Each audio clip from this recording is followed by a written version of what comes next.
not possible for us to discuss and complete all the areas of a syllabus of a particular semester altogether in 1 hour or so. ഒരു 1.5 മണിക്കൂറിനകത്ത് ഇതെല്ലാം ഒന്നിച്ച് നമുക്ക് discuss ചെയ്ത് തീർക്കാൻ പറ്റില്ല എന്നുള്ള കാര്യം നമുക്ക് ഊഹിക്കാവുന്ന ഒരു കാര്യം തന്നെയുള്ളൂ, എല്ലാവർക്കും മനസ്സിലാക്കാവുന്നതാണ്. അതുകൊണ്ട് നമ്മൾ ഏറ്റവും പ്രധാനപ്പെട്ട ചില ടോപ്പിക്കുകൾ അതിൽ കോൺസെൻട്രേറ്റ് ചെയ്യാം, അതിൽ ചെയ്യാൻ പറ്റുന്നതിന്റെ മാക്സിമം ചെയ്യാം. അതുകൂടാതെ ദർശന ജസ്റ്റ് ഒന്ന് സൂചിപ്പിച്ചിരുന്നു, പ്രോബ്ലം ചെയ്യുന്ന രീതി അല്ലെങ്കിൽ പ്രോബ്ലംസ് ക്വസ്റ്റ്യൻസ് ഒന്ന് ഡിസ്കസ് ചെയ്യാൻ ഉള്ള ഒരു സമയം കൂടി കണ്ടെത്തണം എന്ന് പറഞ്ഞിരുന്നു. അപ്പൊ നമ്മൾ തുടക്കത്തില് 2 ടോപ്പിക്കുകൾ നോക്കിയതിന് ശേഷം നമുക്ക് പ്രോബ്ലം ക്വസ്റ്റ്യൻസും ഒരു മോഡൽ ടൈപ്പ് നമുക്കൊന്ന് നോക്കാവുന്നതാണ്. അപ്പൊ ആ രീതിയിൽ പോകാമെന്നാണ് വിചാരിക്കുന്നത്. ഇതൊന്ന് തുടക്കത്തിൽ ഒന്ന് ജസ്റ്റ് ഒന്ന് കമ്മ്യൂണിക്കേറ്റ് ചെയ്യുന്നത് നന്നായിരിക്കും എന്ന് വിചാരിച്ചു. Okay, now moving to one of the most important topics in your syllabus in the semester. The topic we are going to discuss is President of India. President of India എന്ന് പറയുമ്പോൾ അതിനകത്ത് president of ഇന്ത്യയെ കുറിച്ച് പറയുന്ന portions or rather articles, the provisions in the constitution are article 52 to 78, article 52 to 78, and then article 123, article 123 of the constitution. ഇതിൽ പറയുന്ന ഭാഗങ്ങൾ ഇതാണ്. ഇപ്പൊ നമുക്കത് it is there on the screen. I hope the screen is visible to everyone. First one is position of the president. Constitution aathe what is the position of the president? That's the first thing we will look at, and then we will move to the qualifications of president. And qualifications of the president would mean who are entitled to become president and what are the qualifications they should hold to for a possibility of becoming president under the Constitution of India, read with the Representation of People's Act. Then what is the actual election process? What is the election that is to be followed in the election, that is followed in the election of the president. Then we also will look at the privileges of the president. There are certain privileges in the president being the highest constitutional position under the constitution. The person holding the constitution, this constitutional position, has certain privileges granted by the constitution for very justifiable reasons. നമ്മൾ ആ കാര്യങ്ങളൊന്ന് കാണാം. Then we will look at the powers, then impeachment proceedings, impeachment also. അപ്പൊ നമ്മൾ ഒരാൾ പ്രസിഡന്റിന്റെ position എന്താണെന്നുള്ളത് മുതൽ ഇംപീച്ച്മെന്റ് വരെയുള്ള പ്രസിഡന്റുമായിട്ട് ബന്ധപ്പെട്ട വേരിയസ് പ്രൊവിഷൻസ്, ഈ കാര്യങ്ങളെല്ലാം കുറച്ച് ഒരു ടോപ്പിക്കായിട്ട് നമുക്ക് കരുതാൻ പറ്റില്ല, ഒരു വലിയ ചാപ്റ്ററിന്റെ ഡിഫറെന്റ് പാർട്സ് ആയിട്ട് വരുന്നതാണ്. നമ്മുടെ ക്വസ്റ്റ്യൻ പേപ്പർ നോക്കിയിട്ടുണ്ടെങ്കിൽ ഈ ക്വസ്റ്റ്യൻ പേപ്പറിനകത്ത് ഈ ഭാഗങ്ങൾ ഐദർ ഒരു എസ്സേ ടൈപ്പ് ക്വസ്റ്റ്യൻ ആയിട്ടോ അല്ലെങ്കിൽ ഷോർട്ട് ക്വസ്റ്റ്യൻ ആയിട്ടോ പ്രോബ്ലം ക്വസ്റ്റ്യൻ ആയിട്ടോ ഒക്കെ ചോദിച്ചിട്ടുണ്ട്. അപ്പൊ ഇതിനകത്ത് നിന്നും മിക്കവാറും കാര്യങ്ങൾ നമുക്ക് കറക്റ്റായിട്ട് അറിയാൻ പറ്റില്ല, എങ്കിലും മിക്കവാറും തവണകളിൽ മിക്കവാറും ക്വസ്റ്റ്യൻ പേപ്പറിൽ ഒന്നിലധികമോ ക്വസ്റ്റ്യൻ പേപ്പർ ഒരു ക്വസ്റ്റ്യൻ എന്തായാലും ഈ ഒരു ഏരിയ പ്രസിഡന്റിന്റെ ഏരിയയിൽ നിന്നും പ്രസിഡന്റിന്റെ ഈ പൊസിഷനും ഒക്കെ ആയിട്ട് ബന്ധപ്പെട്ട് ചോദിക്കുന്നത് നമ്മൾ കണ്ടിട്ടുണ്ട്. That's a reason why we selected we are going for the position of president and the topic president. Now, coming to the position of president. What's the position of the president? Presidentന് legislative ആയിട്ടും executive ആയിട്ടും judiciary, ഒരു government എന്നുള്ള നിലയിൽ Indian government constitution വിഭാവനം ചെയ്യുന്ന government of India has 3 parts, 3 arms എന്ന് നമുക്ക് പറയാം. ഒരു നിയമനിർമ്മാണ സഭയുണ്ട്, അത് യൂണിയൻ ഗവൺമെന്റിനെയാണ് പാർലമെന്റ് എന്ന് പറയും. അത് സ്റ്റേറ്റ് ഗവൺമെന്റിനെ ആണെങ്കിൽ we can call this as നിയമസഭ. അതുകൂടാതെ you have an executive in the state level you have chief minister and council of ministers you have. Of course, governor is also a part of that. And then in the center, at the center you have president അടക്കമുള്ള ആൾക്കാർ, prime minister, council of ministers, and താഴെ വരുന്ന ഓരോ ഡിപ്പാർട്ട്മെന്റിലെയും ഓരോ ഉദ്യോഗസ്ഥന്മാർ, എല്ലാ ഉദ്യോഗസ്ഥന്മാരും ഉൾക്കൊള്ളുന്ന ഒരു എക്സിക്യൂട്ടീവ് ഉണ്ട്, ഭരണ നിർവഹണ വിഭാഗം. ആദ്യം നിയമങ്ങൾ നിർമ്മിക്കപ്പെടുന്നു, അതിന്റെ അടിസ്ഥാനത്തിൽ പ്രധാനമായിട്ടും അതിനെ ബേസ് ചെയ്തിട്ട് യു ഹാവ് എ ഭരണ നിർവഹണ വിഭാഗം, അഡ്മിനിസ്ട്രേഷൻ ചെയ്യുന്ന ഭരണം നടത്തുന്ന ആൾക്കാരുണ്ട്. ദെൻ യു ഹാവ് ജുഡീഷ്യറി, ഇതുമായിട്ട് ബന്ധപ്പെട്ട കാര്യങ്ങളിൽ ഡിസ്പ്യൂട്ട് വരുമ്പോഴും കാര്യങ്ങളിലെ ഇന്റർപ്രിട്ടേഷൻ വ്യാഖ്യാനം ആവശ്യമായിട്ട് വരുമ്പോഴും you have a judiciary there. അപ്പൊ ഇതിന്റെ മൂന്നിന്റെയും ഭാഗമായിട്ടാണ് പ്രസിഡന്റ് ആയിട്ടുള്ളത്.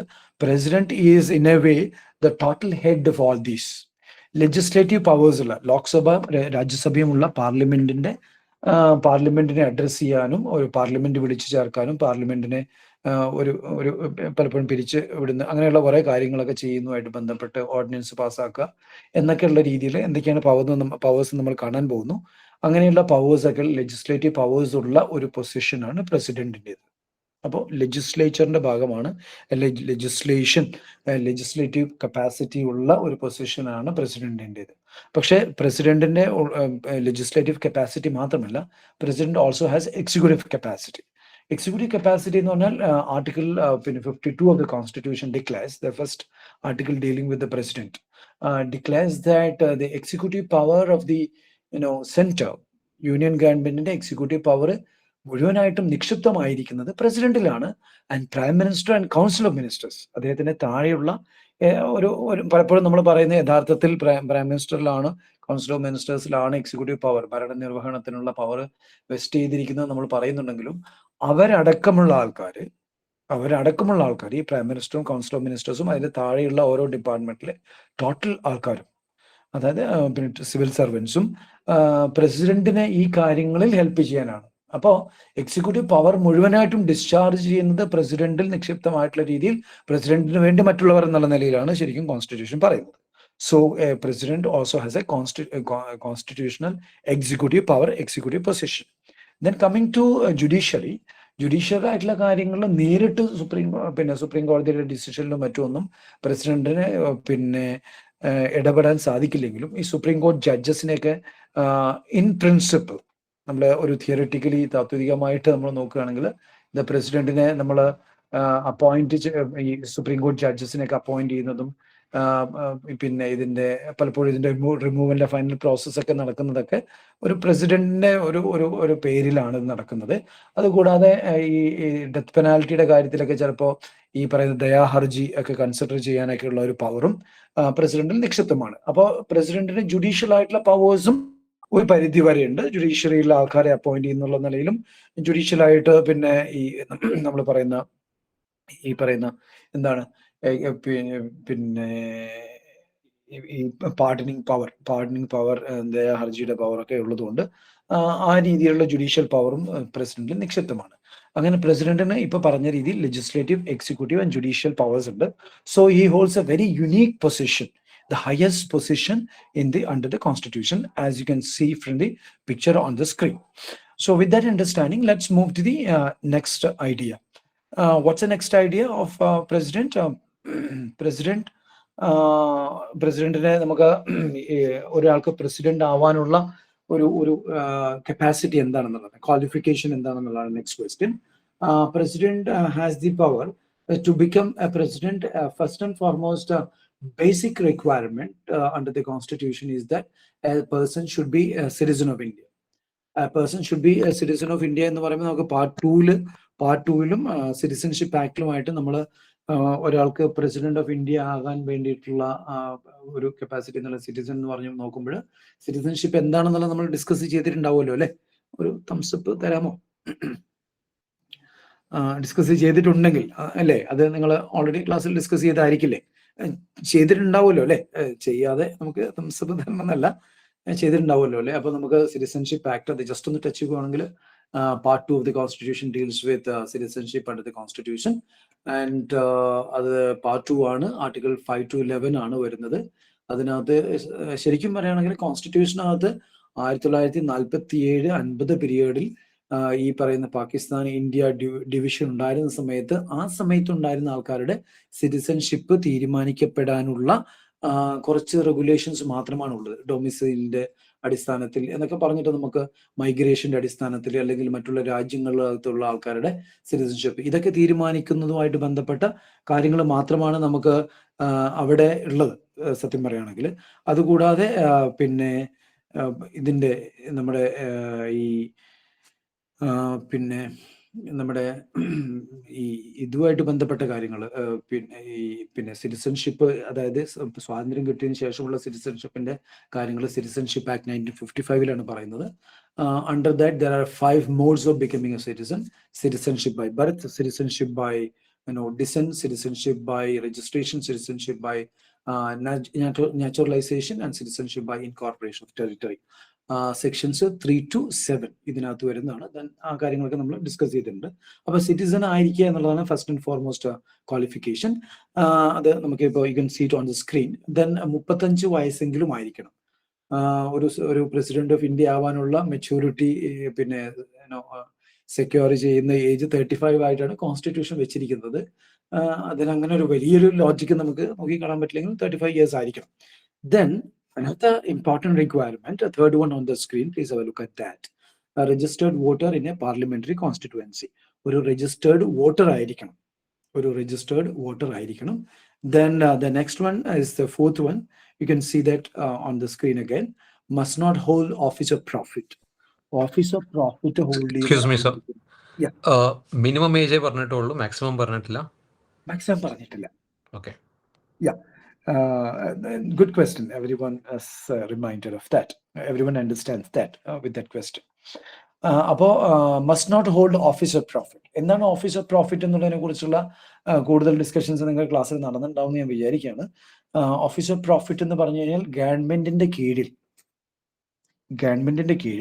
അത് യൂണിയൻ ഗവൺമെന്റ് ആവാം, സ്റ്റേറ്റ് ഗവൺമെന്റ് ആവാം, ഗവൺമെന്റിന്റെ കീഴിൽ ഗവൺമെന്റിന്റെ ഒരു സെർവന്റ് എന്നുള്ള നിലയിൽ, ഗവൺമെന്റിൽ നിന്നും ബെനിഫിറ്റ് പറ്റുന്ന ഒരാളെന്നുള്ള നിലയിൽ, ബെനിഫിറ്റ് സ്വീകരിക്കുന്ന ഒരാളെന്നുള്ള നിലയിൽ ഒരു ഓഫീസ് ഹോൾഡ് ചെയ്യാം. ഫോർ എക്സാമ്പിൾ ഞാൻ തന്നെ ഇപ്പോൾ ഒരു ഗവൺമെന്റ് എംപ്ലോയി ആണ്, ഗവൺമെന്റ് ലോ കോളേജ് കോഴിക്കോട്. അപ്പോൾ I am an employee of government of Kerala.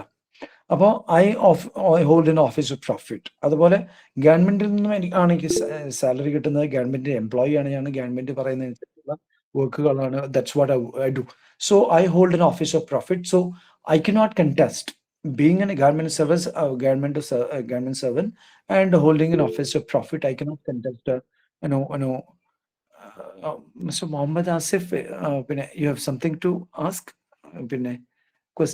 Question ചോദിക്കാൻ വേണ്ടിയിട്ടാണോ കൈ ഉയർത്തിയിരിക്കുന്നത്? You can definitely ask questions.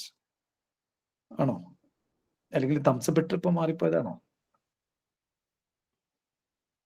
Number 18 ഏത് ക്ലാസ്സിലാണെന്ന് എനിക്കറിയില്ല, because I have not taught in your class. Okay, I think that's by mistake. So office of profit എന്ന് പറഞ്ഞാൽ ഗവൺമെന്റിന്റെ കീഴിൽ ഗവൺമെന്റിൽ നിന്നും ഏതെങ്കിലും രീതിയിലുള്ള ബെനിഫിറ്റ്സ് നേടുന്ന ഒരാളായിട്ട് ഇരിക്കാൻ പാടില്ല എന്നുള്ളതാണ്. പക്ഷെ ഓൾറെഡി പ്രസിഡന്റ് ആയിട്ട് വർക്ക് ചെയ്യുന്ന ഒരാൾക്ക് വീണ്ടും പ്രസിഡന്റിന്റെ ശമ്പളം കിട്ടുന്നത്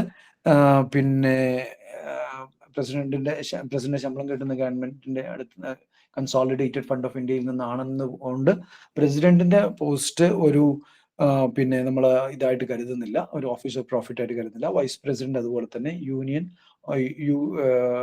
vice president of the union or governor of any state or minister either of the union or state, ഇതൊന്നും ഓഫീസ് ഓഫ് പ്രോഫിറ്റ് ആയിട്ട് കരുതില്ല. ഇവർക്കൊക്കെ പ്രസിഡന്റായി കണ്ടസ്റ്റ് ചെയ്യുന്നതിന് തടസ്സമില്ല.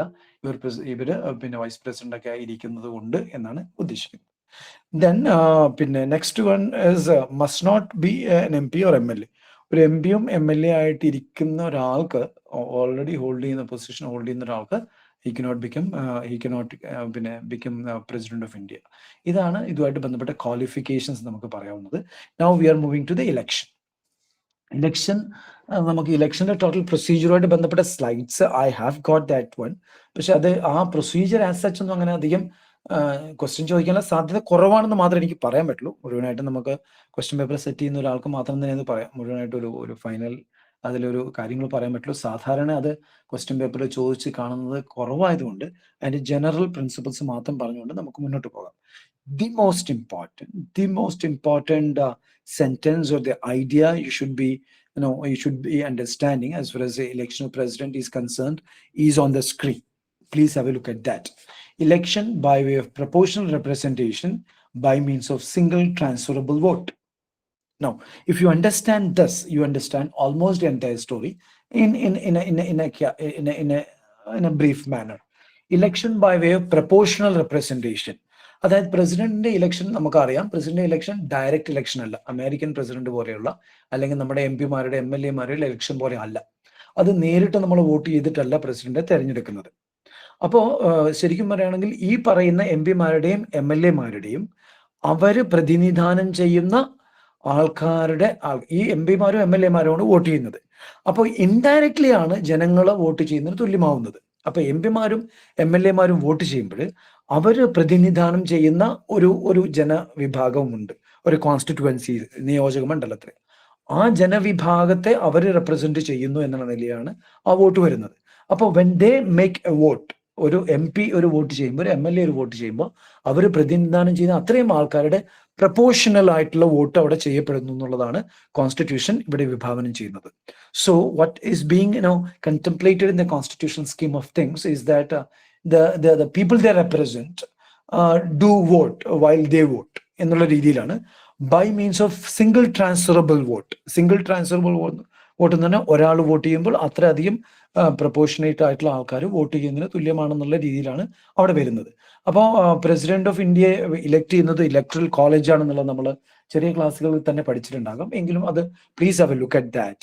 President of India is elected by an electoral college. Electoral college consist of elected members. Please note, elected members മാത്രമല്ല, വളരെ കുറച്ചാണെങ്കിൽ പോലും nominated മെമ്പേഴ്സും നമ്മുടെ പാർലമെന്റിലുണ്ട്. ആ നോമിനേറ്റഡ് മെമ്പേഴ്സ് ഇതിന്റെ പാർട്ടല്ല, അവർക്ക് വോട്ട് ചെയ്യാൻ സാധ്യമല്ല പ്രസിഡന്റ് ഇലക്ഷൻ. അതാണ് അതിന്റെ ഇമ്പാക്ട് വരുന്നത്. Elected members of both house of parliament, Rajya Sabha and Lok Sabha.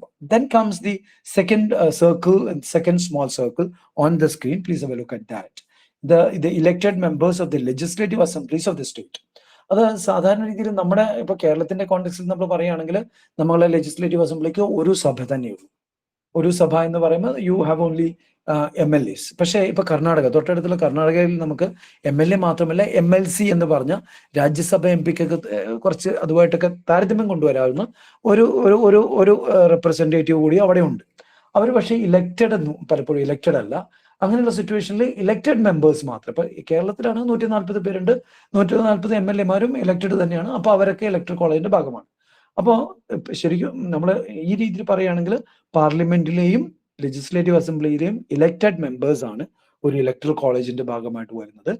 അവരുടെ വോട്ടുകളുടെ പ്രപ്പോർഷണൽ റെപ്രസെന്റേഷൻ ആണ് ഒരു പിന്നെ ഇതിൽ നടക്കുന്നത്. Election of president of India by electoral college. That's a basic idea you may have to have. Then this was an example I developed myself. ഇതിന് മുൻപുണ്ടായിരുന്ന രാംനാഥ് കോവിന്ദ് എന്ന് പറയുന്ന പ്രസിഡന്റിന്റെ കാര്യം നിങ്ങൾക്ക് അറിയാമായിരിക്കും. അതില് മീര കുമാർ എന്ന് പറയുന്ന ലേഡി, അവരാണ് അവർക്ക് എതിരെ മത്സരിച്ചത്. അപ്പൊ അതിലുള്ള ഇലക്ഷന്റെ ഒരു ഡീറ്റെയിൽസ്, അന്നത്തെ സ്റ്റേറ്റ്സ് ഒക്കെ വെച്ചിട്ട് ഉള്ള ഡീറ്റെയിൽസ്, 2017 ഇലക്ഷൻ ആണ്, 5-8 വർഷം മുൻപുള്ള ആ 2017 ഇലക്ഷൻ ഒരു എക്സാമ്പിൾ ആയിട്ട് എടുത്തുകൊണ്ട് ഐ ഡെവലപ്ഡ് ദിസ് വൺ. ഇതിന്റെ ഒരു ടോട്ടൽ കാൽക്കുലേഷൻ, ഇതിനകത്ത് കുറേയധികം കാര്യങ്ങൾ, സീറ്റ് ഓൺ ദ സ്ക്രീൻ, കുറേയധികം കാര്യങ്ങൾ അതിനകത്ത് വരുന്നുണ്ട്. അത്രയധികം സ്പെസിഫിക് ആയിട്ടുള്ള, അത്രയും ഡീറ്റെയിൽ ആയിട്ടുള്ള കാര്യങ്ങൾ നിങ്ങൾക്ക് ഈ ഒരു കാര്യത്തിൽ ഇലക്ഷനുമായിട്ട് ബന്ധപ്പെട്ട് വേണ്ടാത്തതുകൊണ്ട്, അത്രയധികം വേണമെന്ന് തോന്നാത്തതുകൊണ്ട്, അത്രയധികം പ്രധാനമല്ലാന്ന് തോന്നാത്തതുകൊണ്ട് നമ്മൾ മുന്നോട്ട് പോവുകയാണ്. ഈ രീതിയിലുള്ള കാൽക്കുലേഷൻസ് ഒക്കെ അതിനകത്തുണ്ട്. You may not have to have complete idea about that. ഇതിനായിട്ട് കൂടുതൽ പ്രധാനമുള്ള ഒരു കാര്യം നമുക്ക് വരാം. അപ്പോൾ പ്രസിഡൻഷ്യൽ, ഇത് പ്രസിഡന്റ് ഓഫ് ഇന്ത്യ, പ്രസിഡന്റിന്റെയും വൈസ് പ്രസിഡന്റിന്റെയും ഇലക്ഷൻ നടക്കുന്നത് the presidential and vice presidential elections act 1952 and rules 1974. ഇത്രയും ഇത്രയും ഇതാണ് ഇതുമായിട്ട് ബന്ധപ്പെട്ട റൂൾസിന്റെ അടിസ്ഥാനത്തിലും ആക്ടിന്റെ അടിസ്ഥാനത്തിലുമാണ് പ്രസിഡന്റിന്റെയും വൈസ് പ്രസിഡന്റിന്റെയും ഇലക്ഷൻസ് നടക്കുന്നത്. പിന്നെ പ്രൊപ്പോർഷണൽ റെപ്രസെന്റേഷൻ ആണ്. ഈ കാര്യങ്ങളൊക്കെ നമ്മളൊന്ന് ഓർത്തിരുന്നാൽ നന്നായിരിക്കും. Now coming further about this, ഇതിന്റെ ഇതുമായിട്ട് ബന്ധപ്പെട്ട മറ്റുള്ള പ്രധാനപ്പെട്ട കാര്യങ്ങൾ, you can see one of the problems that could arise. ഇതുമായിട്ട് ബന്ധപ്പെട്ട് ഒരു ഡിസ്പ്യൂട്ട് വന്നിരിക്കട്ടെ, ഇലക്ഷൻ ഓഫ് ദ പ്രസിഡന്റുമായിട്ട് ബന്ധപ്പെട്ട ഒരു ഡിസ്പ്യൂട്ട് വന്നു കഴിഞ്ഞാൽ, dispute regarding election of the president and vice president shall be decide by the supreme court. അത് ഹൈക്കോടതികളിലോ അല്ലെങ്കിൽ ലോവർ കോടതികളിലോ കേസ് കൊടുക്കാൻ പറ്റില്ല. You have to approach the supreme court. Then election shall not be invalid. That's also important point. ഒരു problem ആയിട്ടൊക്കെ പലപ്പോഴും ചോദിച്ചു കണ്ടിട്ടുണ്ട്. The second point which is on the screen, the second sentence, I know I invite your attention to that important point. Election shall not be invalid. Election shall not be invalid because of the vacancy in the electoral college. ഒരു MP മരിച്ചുപോയി, ഒരു MP ഒരു കൂറുമാറ്റ നിരോധന നിയമപ്രകാരം disqualify ചെയ്യപ്പെട്ടു, ഒരു MLA മരിച്ചു അല്ലെങ്കിൽ അദ്ദേഹം രാജിവെച്ചു, ഇങ്ങനെയൊക്കെയുള്ള കാരണങ്ങൾ കൊണ്ട് MLAമാരുടെയും MP മാരുടെയും സീറ്റുകൾ പലപ്പോൾ വേക്കന്റ് ഉണ്ടാകാം. Which means the electoral college, നമ്മൾ നേരത്തെ പറഞ്ഞ ഇലക്ട്രൽ കോളേജിൽ വേക്കൻസീസ് ഉണ്ടാകാം. ടോട്ടലി കുറേയധികം ആൾക്കാർ വേണമെങ്കിൽ അതിൽ കുറച്ച് ആൾക്കാരൊക്കെ ഓരോ സ്റ്റേറ്റിനും കുറച്ച് ആൾക്കാർ ഇല്ലാതിരിക്കാം.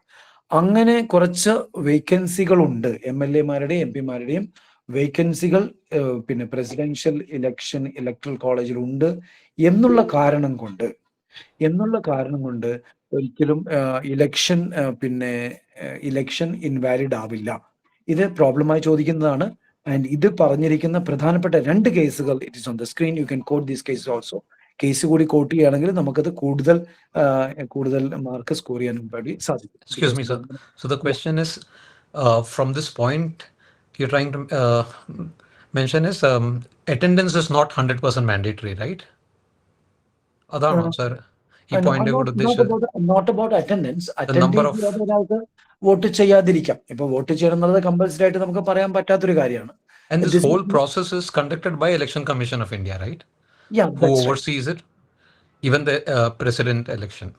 Yeah, that's right. Okay. അപ്പൊ Thank you. പക്ഷെ ഇതിനകത്ത് ആ പോയിന്റിൽ എനിക്ക് I think I did not fully answer that. Maybe others might not have got it. ഇതിനകത്ത് നമ്മൾ വരുന്ന സമയത്ത് ഇതിനകത്ത് വേക്കൻസി എന്ന് പറഞ്ഞു കഴിഞ്ഞാൽ ആ പൊസിഷനിൽ ആളില്ല എന്നുള്ളതാണ്. പൊസിഷനിൽ ആളുണ്ടായിട്ട് ആള് വന്ന് വോട്ട് ചെയ്യാത്തതും, ഒരു MLA വന്നിട്ട് MLA ഉണ്ടായിട്ട് MLA വന്ന് വോട്ട് ചെയ്യാത്തതും. ഫോർ എക്സാമ്പിൾ ഇപ്പൊ കാലിക്കറ്റ് സൗത്ത്, കാലിക്കറ്റ് നോർത്ത് എന്നാണ് 2 സീറ്റുകൾ. അല്ലാണ്ട് മിനിമം ഇത്ര പെർസെന്റേജ് ആൾക്കാർ വോട്ട് ചെയ്യണമെന്ന് ഒരു നിർബന്ധമില്ല. അങ്ങനെയൊന്നും ഒരു നിർബന്ധമില്ല. അപ്പൊ ഇതിനകത്ത് ഇങ്ങനെ 2 ഇതുണ്ടെങ്കിലും ആ MLA അവൈലബിൾ ആണ്. They did not come and vote. That's a different scenario altogether. What we are talking about is അവിടെയുള്ള ഒരാൾ റിസൈൻ ചെയ്തു, അവിടെയുള്ള ഒരാൾ മരിച്ചുപോയി, അല്ലെങ്കിൽ അദ്ദേഹത്തെ ഡിസ്ക്വാളിഫൈ ചെയ്തു. ഇങ്ങനെയുള്ള സമയത്ത് ദർ ഇസ് നോ MLA. അങ്ങനെ MLA ഇല്ല എന്നുള്ളത് കൊണ്ട് അത് ഇലക്ഷൻ ഇൻവാലിഡ് ആവില്ല എന്നുള്ളതാണ് ഈ point. Is it okay? Fine. Now oath-നെ കുറിച്ച് നമ്മൾ പറയുകയാണെങ്കിൽ this is the oath which is on the screen and there is a contextual picture which is in the background. You can see that as well. To preserve, protect and defend. To preserve, protect and defend the Constitution and the law, and to devote himself or herself to service and well-being of the people of India. ഇങ്ങനെയുള്ള ഒരു ഓത്താണ് എടുക്കുന്നത്. And CJI ആണ് ഓത്ത് administer ചെയ്യുന്നത്, chief justice of India. And term of office is 5 years. Term of office is 5 years and eligible for re-election any number of times.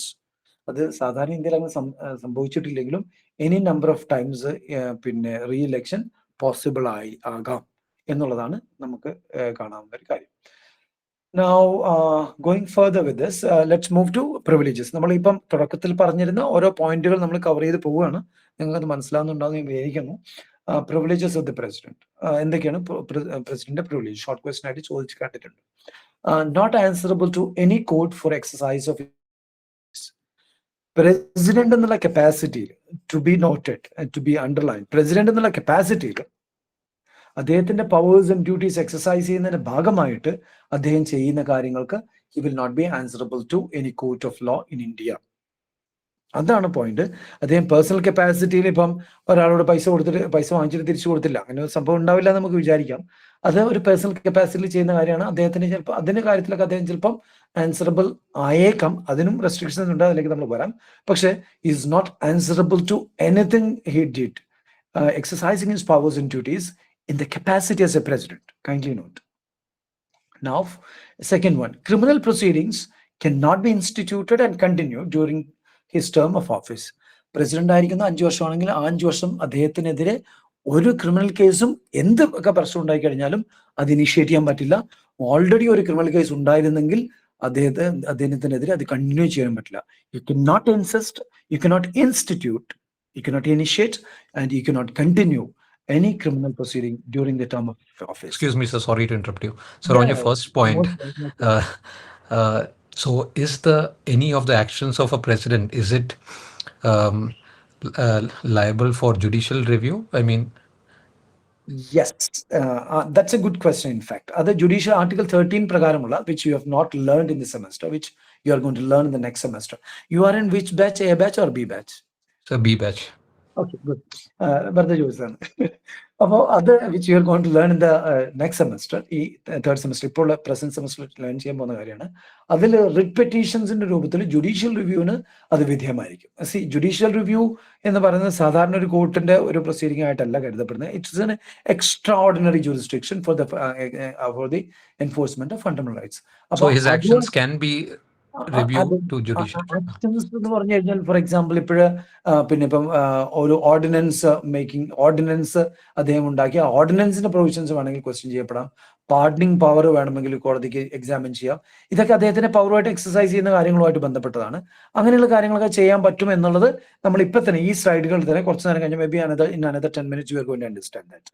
അപ്പോ അത് ഒരു judicial review എന്ന് പറയുന്ന ഒരു എക്സ്ട്രാ ഓർഡിനറി കോൺസ്റ്റിറ്റ്യൂഷണൽ റിറ്റ് ജൂറിസ്ഡിക്ഷന് അത് അമനബിൾ ആണ്. പക്ഷെ സാധാരണ രീതിയിലുള്ള ക്രിമിനൽ പ്രൊസീഡിങ്സും സിവിൽ പ്രൊസീഡിങ്സും പറ്റില്ല എന്നാണ് നമ്മളിവിടെ മനസ്സിലാക്കേണ്ടത്. Can I move on? Yes. Thank you again for these kinds of reminders and questions. Good ones. Thank you. No arrest during his term or her term of office. ഇപ്പൊ her എന്നുള്ള preposition വളരെ പ്രധാനമാണല്ലോ. Now coming to the other one, civil proceeding in his personal capacity. അദ്ദേഹത്തിന്റെ personal കപ്പാസിറ്റിയിൽ ഉള്ള ഒരു civil proceeding, ഒരു constitutional കപ്പാസിറ്റിയിലുള്ള civil proceeding പറ്റില്ല. ഒരു civil proceeding in his personal capacity can be instituted only after giving notice. അദ്ദേഹത്തിന് ഒരു notice കൊടുത്ത് അത് സെറ്റിൽ ചെയ്യാൻ ശ്രമിച്ചതിന് ശേഷം മാത്രമാണ് ഇഫ് അറ്റ് ഓൾ പോസിബിൾ ഒരു സിവിൽ പ്രൊസീഡിങ് ഇനിഷ്യേറ്റ് ചെയ്യാൻ പറ്റുള്ളൂ. And it should B A 2 months notice. ഒരു നോട്ടീസ് കൊടുത്തു, അതിന്റെ അടിസ്ഥാനത്തിൽ 2 മാസം സമയം അദ്ദേഹത്തിന് കൊടുത്തിരിക്കണം. 2 മാസം സമയം കൊടുത്തിട്ടും കാര്യങ്ങൾ നടക്കുന്നില്ലെങ്കിൽ മാത്രമാണ് സിവിൽ കേസ് ഇനിഷ്യേറ്റ് ചെയ്യാൻ സാധിക്കുന്നത്. So these are the privileges a president holds during his term as an office, during his term in office. Now, perhaps the most important topic under the major topic president is powers of the president. അത് നമുക്ക് ഒരു examination point of view ഏറ്റവും തീരെ ബ്രീഫായിട്ടല്ല, ഒരു reasonable ആയിട്ടുള്ള രീതിയിൽ നമുക്ക് discuss ചെയ്തുകൊണ്ട് മുന്നോട്ട് പോകാം. ഇനി പ്രസിഡന്റിന്റെ പവേഴ്സ് എന്തൊക്കെയാണെന്ന് നമുക്ക് ലിസ്റ്റ് ഔട്ട് ചെയ്യാം. Let us list that out and we'll go with the discussion of each and every point. First one is executive powers. Second one is military power. Next is diplomatic power, legislative power, ordinance making power. Ordinance making power എന്ന് പറഞ്ഞാൽ ഒരു legislative നിയമനിർമ്മാണവുമായിട്ട് ബന്ധപ്പെട്ട power പോലെ തന്നെയാണ്, ആണ്. Pardoning power, emergency power, then removal of the president. നമുക്ക് we'll see at the last slide. Okay, we'll go with this. ഇത് essay ആയിട്ടൊക്കെ ചോദിക്കുന്നതാണ്, പലപ്പോഴും പ്രോബ്ലംസും ചോദിച്ചു കണ്ടിട്ടുണ്ട് പാർഡണിങ്ങിന്റെ കാര്യത്തിലൊക്കെ. Okay, so let's move with that. നമ്മളൊരു എക്സാമിനേഷൻ ക്ലാസ് ആയതുകൊണ്ടാണ് നമ്മൾ കുറച്ച് ഫാസ്റ്റ് ആയിട്ട് പോകുന്നത്. മനസ്സിലായില്ലെങ്കിലും മനസ്സിലായി പറഞ്ഞോളൂ. ഞാൻ ഒന്നുകൂടി എന്തെങ്കിലും ഉണ്ടെങ്കിൽ ടു ബി വെരി ഓണസ്റ്റ്, അത് വളരെ ഓണസ്റ്റ് ആയിട്ട് കാര്യങ്ങൾ പറഞ്ഞോളൂ കേട്ടോ. പരീക്ഷ എഴുതേണ്ട ആൾക്കാരാണ് നമ്മൾ. ഫോർമാലിറ്റി അല്ല നമുക്ക് പ്രധാനം, കാര്യങ്ങൾ നടക്കില്ല. ഓക്കെ, പിന്നെ ഞാൻ സ്പീഡിലൊക്കെ പറയുന്നു മാത്രം. എക്സിക്യൂട്ടീവ് പവേഴ്സ് എന്ന് പറഞ്ഞു കഴിഞ്ഞാൽ ഭരണനിർവഹണവുമായി ബന്ധപ്പെട്ടതാണ്.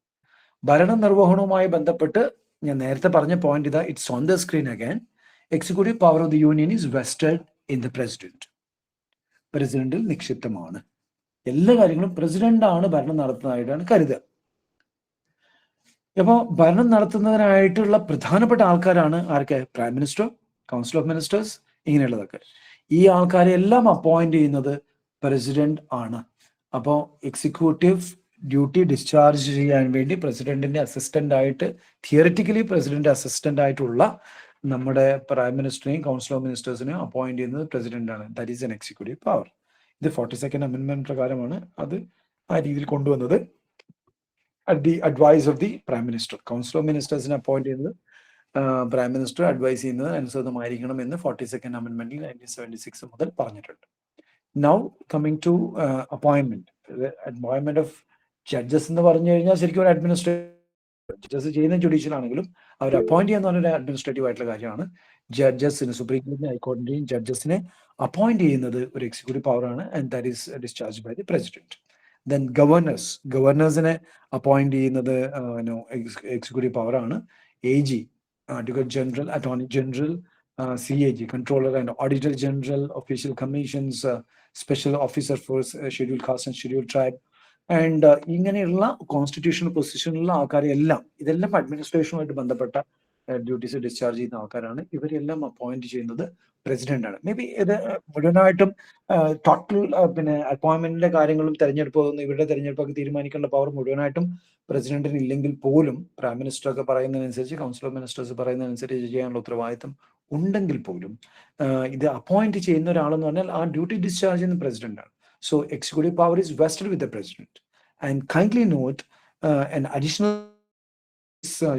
which is given there at the bottom of the slide presently, which is on the screen. And Excuse me, sir. Yes, sir. Yes, sir. Yeah. ഇപ്പോഴാണ് എന്റെ പിന്നെ മൈക്ക് ഓൺ ആയത്. എനിക്ക് 2-3 ക്വസ്റ്റ്യൻസ്.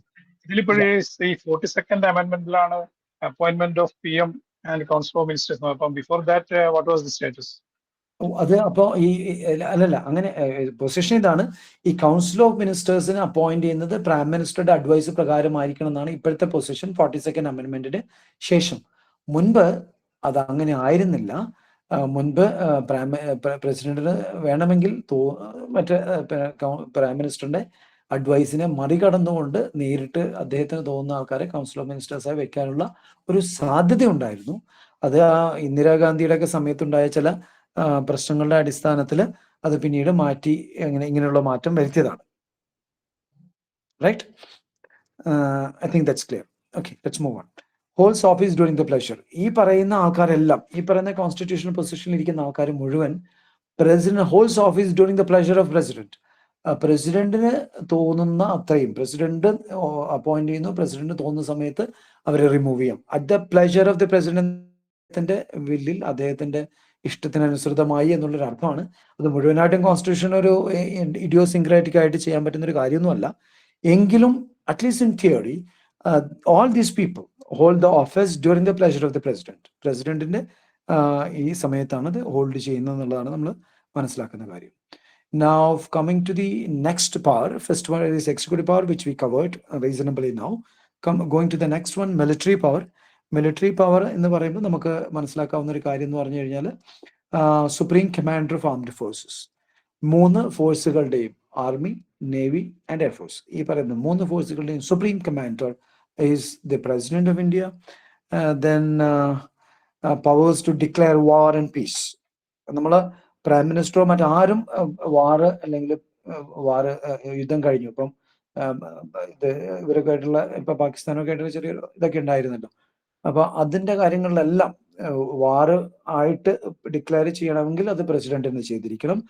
പീസാണ്, അതായത് വാറ് കഴിഞ്ഞു, ഞങ്ങൾ സമാധാനത്തിന്റെ പാതയിലേക്ക് പോവുകയാണെന്ന് പറയുന്നുണ്ടെങ്കിലും ഇന്ത്യൻ കോൺസ്റ്റിറ്റ്യൂഷൻ പ്രകാരം അത് പ്രസിഡന്റ് തന്നെ പറഞ്ഞിരിക്കണം എന്നുള്ളതാണ് നമുക്ക് കാണാൻ പറ്റുന്ന ഒരു കാര്യം. So that's A brief thing, but that's an important power. Then comes the diplomatic power. ഇത് മുൻപുണ്ടായിരുന്ന ഒരു പ്രസിഡന്റും അദ്ദേഹത്തിന്റെ കൗണ്ടർ പാർട്ടായിരുന്ന ബംഗ്ലാദേശി പിന്നെ ഷെയ്ഖ് ഹസീന എന്ന് പറയുന്ന ബംഗ്ലാദേശ് പ്രൈം മിനിസ്റ്റർ ആയിരുന്ന ഒരു ലേഡിയും കൂടിയാണ്. I think you can see them on the screen. Diplomatic power നമുക്കൊന്ന് പറയണം. ഡിപ്ലോമാറ്റിക് പവർ എന്ന് പറഞ്ഞാൽ ഈ അംബാസിഡേഴ്സിനെ നമ്മൾ മിക്കവാറും എല്ലാ രാജ്യങ്ങളുമായിട്ട് നമ്മൾ നല്ല ബന്ധം കീപ്പ് ചെയ്യുന്ന എല്ലാ രാജ്യങ്ങൾക്കും നമുക്ക് എംബസീസ് ഉണ്ട്. അവിടത്തേക്കൊക്കെ നമ്മൾ അംബാസിഡേഴ്സിനെയും മറ്റുള്ള ഡിപ്ലോമാറ്റിക് ഉദ്യോഗസ്ഥന്മാരെയും അയക്കുകയും അവിടെയുള്ള ആൾക്കാരെ ഇങ്ങോട്ട് പിന്നെ നമ്മൾ റിസീവ് ചെയ്യുകയും ചെയ്യുന്നുണ്ട്. നമുക്ക് അങ്ങോട്ടും ഇങ്ങോട്ടുള്ള ഒരു പ്രോപ്പർ ചാനലിന് വേണ്ടിയിട്ടാണ് അതുള്ളത്. അങ്ങനെയുള്ള ആൾക്കാർ മുഴുവൻ പോകുന്നത് പ്രസിഡന്റിന്റെ റെപ്രസെൻറ്റേറ്റീവ് ആയിട്ടാണ്. ഇന്ത്യൻ പ്രസിഡന്റ് റെപ്രസെൻറ്റേറ്റീവ് ആണ്. ഇവിടെ വരുന്ന ആൾക്കാർ പ്രസിഡന്റിന്റെ ആൾക്കാരായിട്ടാണ് ഇവിടെ എത്തുന്നത്. നമ്മുടെ ഇവിടെ വന്നു കഴിഞ്ഞാൽ ഒരു അമേരിക്കൻ അംബാസിഡർ ഇവിടെ വന്നു കഴിഞ്ഞാൽ he comes to the president and he is a representative of United States of America in India under the privilege, under the protection എന്നുള്ള രീതിയിൽ പറയാം of the president of India. Okay, now coming to another dimension of diplomatic power, treaties, conventions എന്നൊക്കെ നമ്മൾ കേട്ടിട്ടുണ്ടാവും. International law പ്രകാരം വരുന്നതാണ്. treaties, international agreements are negotiated and concluded. അത് അതിന്റെ ചർച്ചകൾ നടക്കുന്നതും അത് ധാരണയിലെത്തുന്നതും പ്രസിഡന്റിന്റെ പേരിലാണ്. For the president of India, president of ഇന്ത്യക്ക് വേണ്ടി ചെയ്യുന്നു എന്നുള്ളതാണ്. Now that's also a brief thing. Moving to the next power, legislative power of president.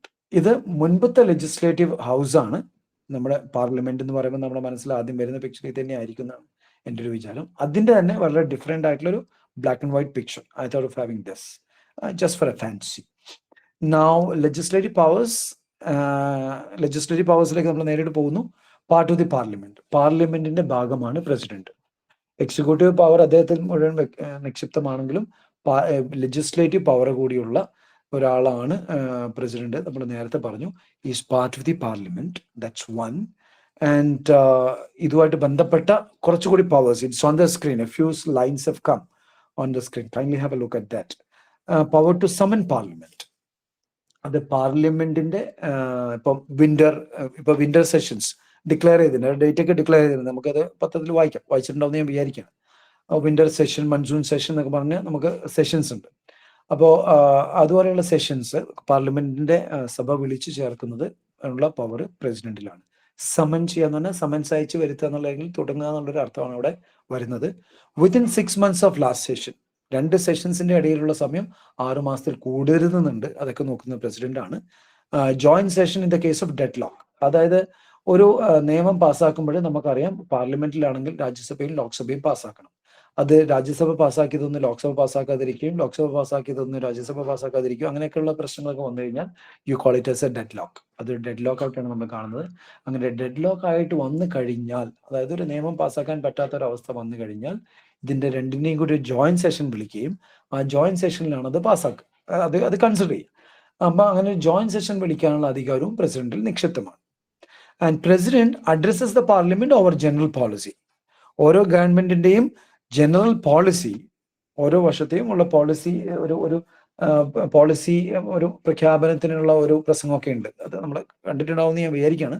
ആ പോളിസി പ്രഖ്യാപനത്തിന്റെ ആ ഒരു സ്പെഷ്യൽ സ്പീച്ചാണത്. ആ special speech in the parliament അത് ചെയ്യുന്നത് പ്രസിഡന്റ് ആണ്. Like Kings address in UK.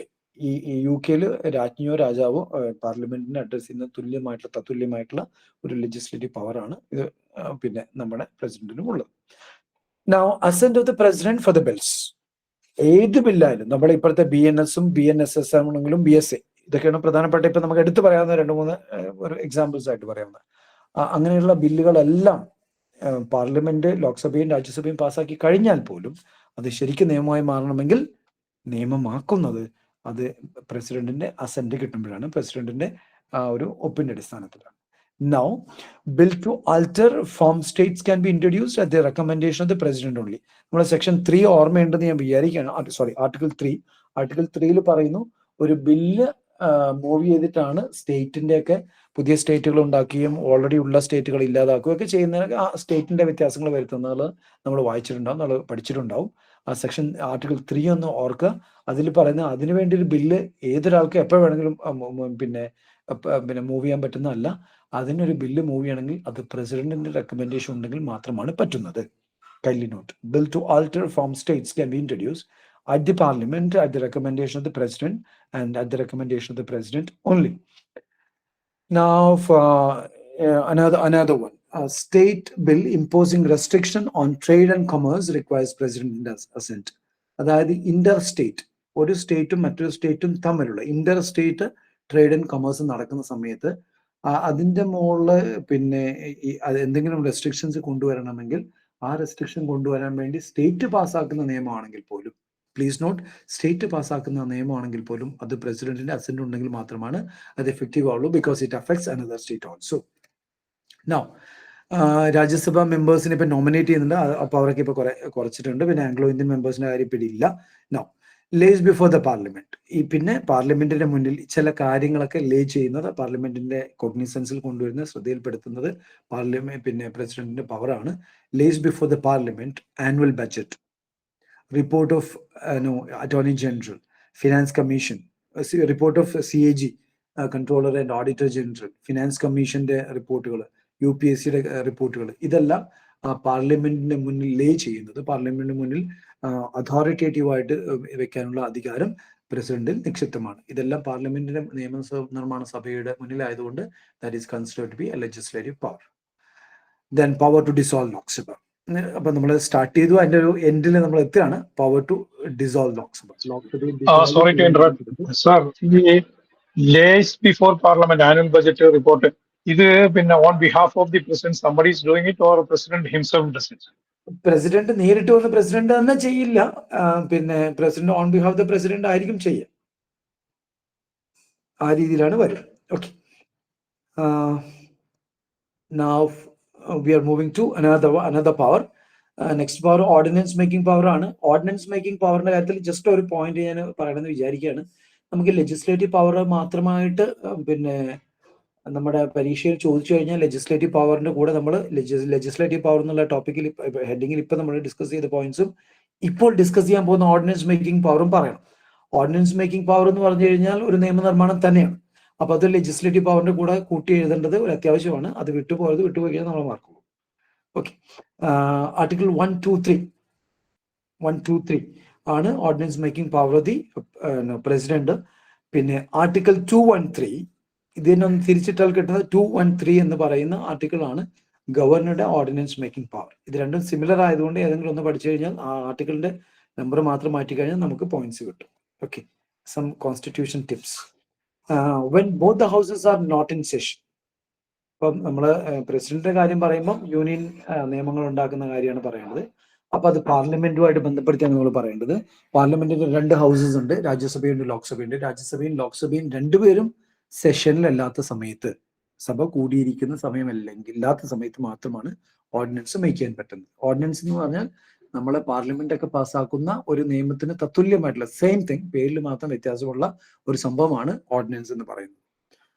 On his or her satisfaction, അതായത് ഒരു നിയമം അത്യാവശ്യമുണ്ട്, പക്ഷെ പാർലമെന്റിന്റെ സഭകൾ പിന്നെ സഭ കൂടിയിരിക്കുകയല്ല, അപ്പോൾ ഒരു നിയമനിർമ്മാണം പെട്ടെന്ന് സാധ്യമല്ല. അതുകൊണ്ട് തന്നെ പെട്ടെന്നൊരു നിയമം ആവശ്യമുണ്ടെന്ന് കാണുന്ന സാഹചര്യത്തിൽ president on being satisfied such situation and there is, ഇപ്പൊ കൊറോണയുടെ സമയത്തൊക്കെ അങ്ങനെയുള്ളൊരു നിയമമൊക്കെ പാസ്സാക്കിയിട്ടുണ്ടായിരുന്നു ഇപ്പൊ ഗവർണറൊക്കെ. ഓർഡിനൻസ് പെട്ടെന്നൊരു അത്യാവശ്യം ഉണ്ടെന്ന് കാണുമ്പോൾ ചെയ്യുന്ന ഒരു കാര്യമാണ്. ഇത് പലപ്പോഴും പല രീതിയിലൊക്കെയാണ് ഉപയോഗിക്കുന്നത്. അത് പോട്ടെ, അതിലേക്ക് നമ്മൾ പോകുന്നില്ല. On being satisfied, on his or her satisfaction, they will promulgate എന്നുള്ളതാണ് ഒരു വാക്ക് നമ്മൾ ഉപയോഗിക്കുന്നത്. പ്രൊമുൾഗേറ്റ് ആൻഡ് ഓർഡിനൻസ് പ്രൊമുൾഗേറ്റ് ചെയ്യുന്നതാണ് നമ്മൾ പറയുന്നത്. And such an ordinance will have the same force as that of Act of Parliament. ഒരു പാർലമെന്റ് പാസ്സാക്കിയ ഒരു നിയമത്തിന്റെ എല്ലാ ഒരു സാങ്ക്ടിറ്റിയും ഉള്ള എല്ലാ രീതിയിലും ആ നിയമത്തിന് തത്തുല്യമായിട്ടുള്ള സംഭവമാണ് ഒരു ഓർഡിനൻസ് എന്ന് പറഞ്ഞു കഴിഞ്ഞാൽ. And shall be laid before the parliament at reassembly. പക്ഷെ ഇത് എല്ലാ കാലത്തേക്കും ഇത് തുടരാൻ പറ്റുന്ന സംഭവമല്ല. ഇതൊരു ടെമ്പററി അറേഞ്ച്മെന്റ് മാത്രമാണ്. ഇത് പാർലമെന്റിന്റെ പുതിയ സെഷൻ അല്ല, അടുത്ത സെഷൻ വരുമ്പോൾ ആ സെഷന്റെ മുന്നിൽ ഇത് അവതരിപ്പിച്ചിരിക്കണം. It should be laid before the parliament at the reassembly. And ആ റീഅസംബ്ലി ചെയ്യുന്ന സമയത്ത് അവതരിപ്പിക്കുമ്പോൾ അത് എത്ര നാളത്തേക്ക് തുടരും എന്നുള്ള ചോദ്യത്തിൽ പ്രധാനമാണ്. Would ceases to exist at the end of 6 weeks of reassembly of the parliament.